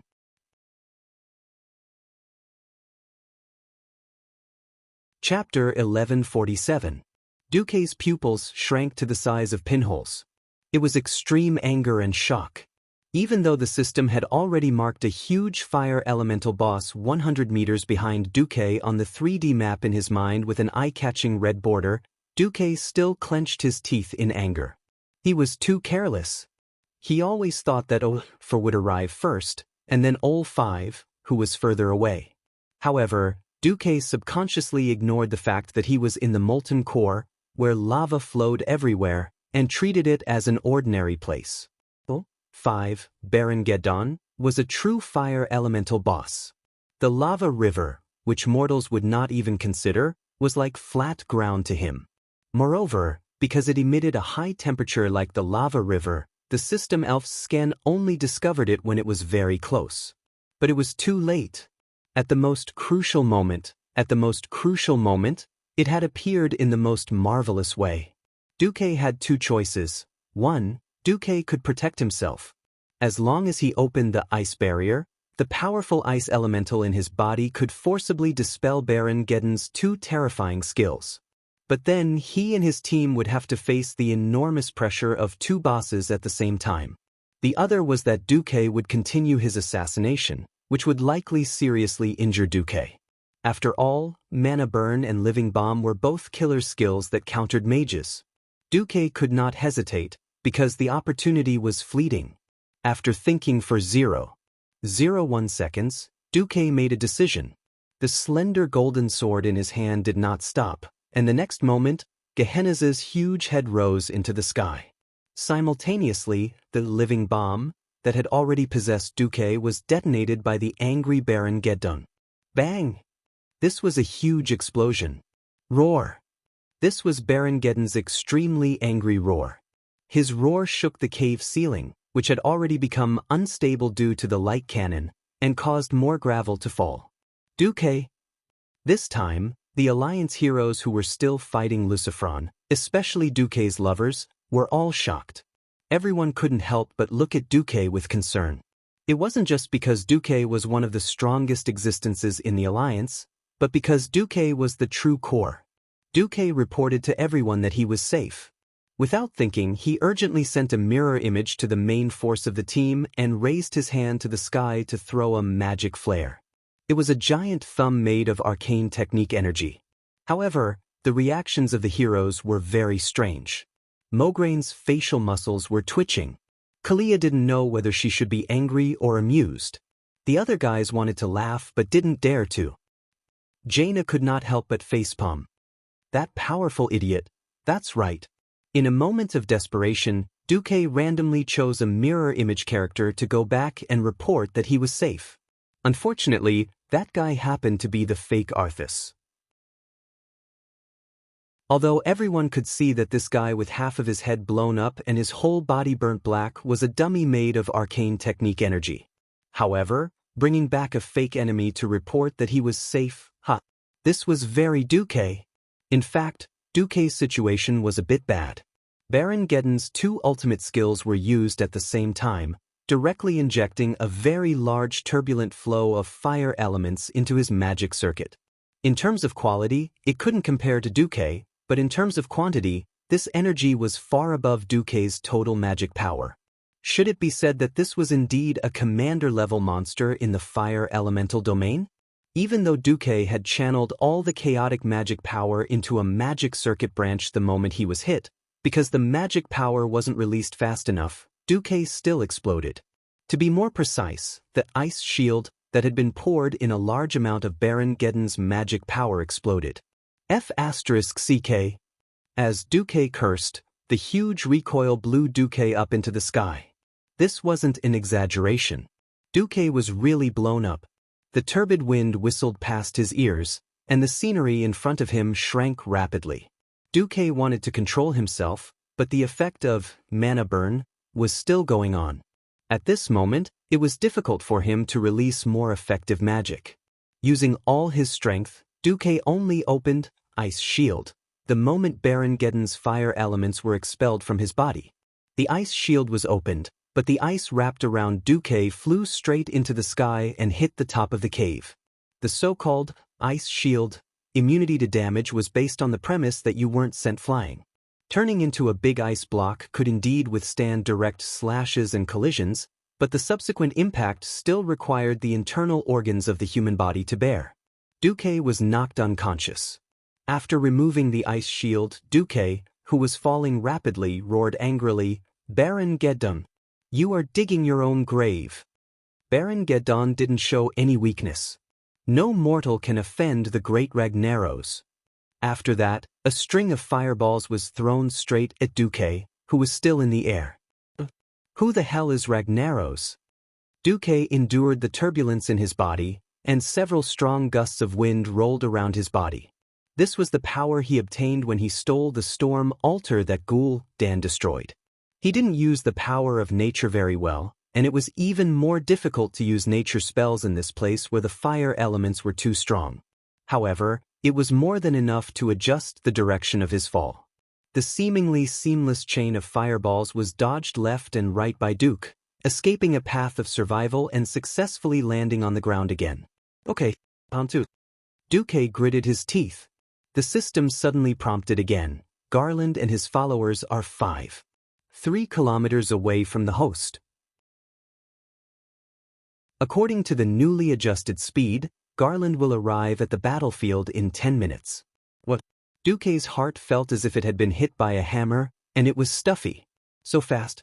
Could it be that Garland also had the form of a lava surger? Even Duque was starting to feel a little anxious now. If the main force was not ready, it meant that the whole team would have to face 4 bosses at the same time. At this moment, the magic phantoms that Duque had sent back suddenly heard a burst of loud cheers. "He's dead, he's dead. We finally killed this guy. Hurry, hurry, go and support Magni." Being attacked from both sides was definitely a taboo for a soldier. Everyone knew very well what kind of pressure Duque was under.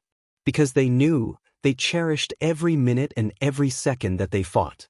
For a moment, Jaina really wanted to rush over and see what was happening to Duque. Among Duque's women, she and Alugia could use high-speed continuous flash to go over and take a look as fast as possible. But in the end, the two female magicians suppressed the uneasiness in their hearts and resolutely gave up on looking back. They were afraid that if they looked for even a second, they would lose the courage to continue fighting.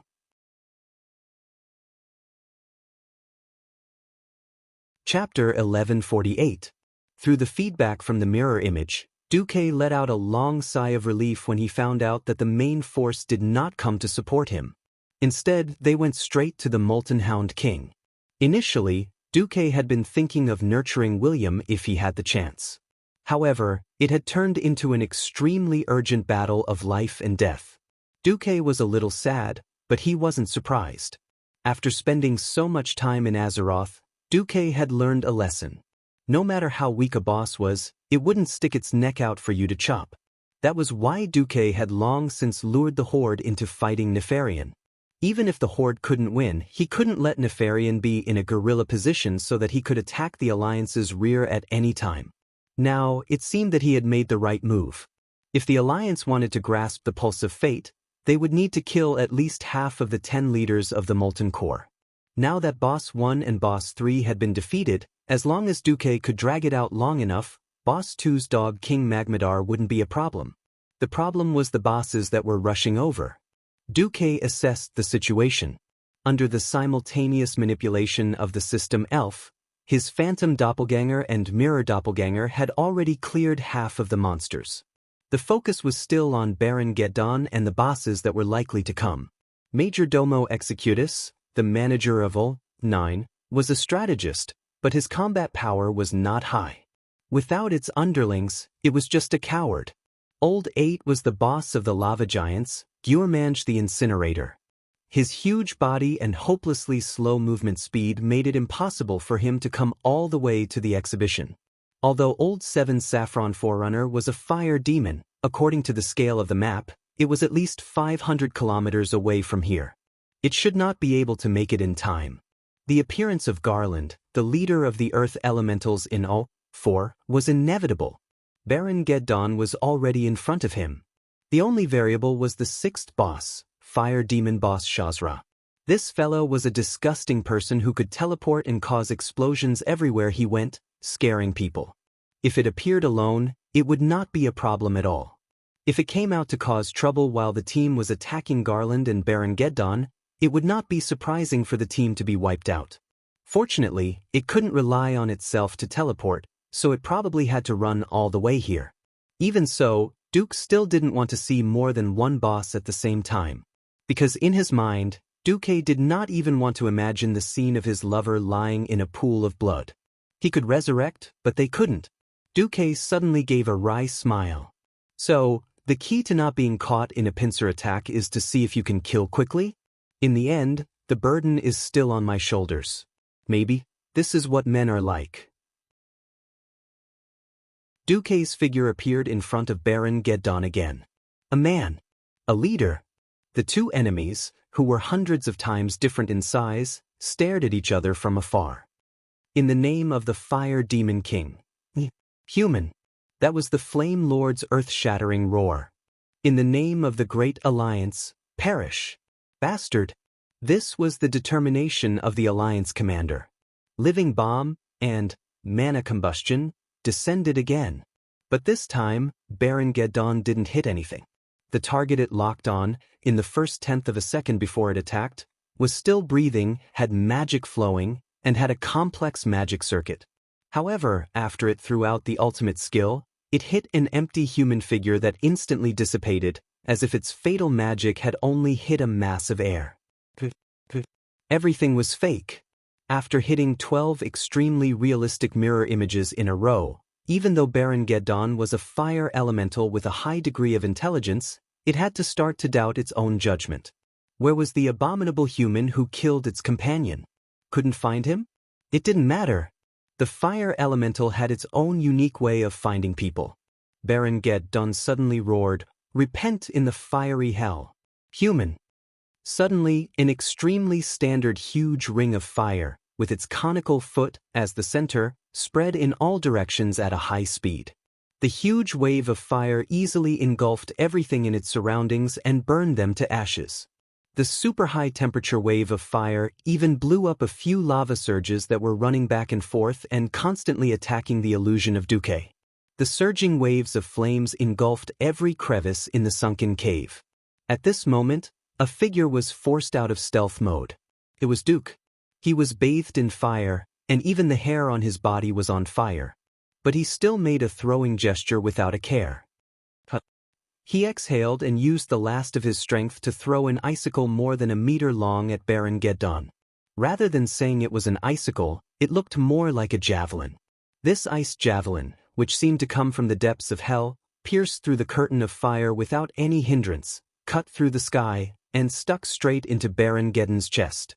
The Baron didn't mind at all. If he could completely erase such a strong enemy from the world with a little injury, it would be worth it. Unfortunately, the next second he didn't think so. Because more Duque appeared around him. Front, back, left, right, up in the sky and down on the ground. From the ground to the huge pillars, from the pillars to the top of the rock stratum, almost every place where a person could stand, there was a Duque holding up an ice javelin. I am Duque. I am also Duque. We have endless Duques. You stupid guy, can you use your limited power to kill every me? Those mirror images of Duque opened their mouths at the same time, but said different things, almost causing Baron Geddon to have a mental breakdown. It wanted to treat these Duques as fake illusions. But they weren't. Each of the dukes could throw a javelin that hurt it. On the other hand, no matter how many living bombs it used, it couldn't stop more Duques from appearing in front of it. If it wasn't careful, a Breaking Dawn-level ice arrow would unequivocally give it deeper and heavier injuries. Similarly, Duque, who poured most of his magic power into illusions and attacks, was extremely fragile at this time. If even a little bit of the overflowing destructive power fell on Duque, it would seriously injure Duque. Duque's face was brimming with a rare smile. This was a feeling he hadn't felt for a long time. Dancing on the tip of a knife. Disco dancing on a grave. Singing loudly before death. In the midst of despair and hardship, he wrote a heroic epic that belonged only to Duke alone. How long did Duque fight? How many ice arrows did he shoot at Baron Geddon before he was killed?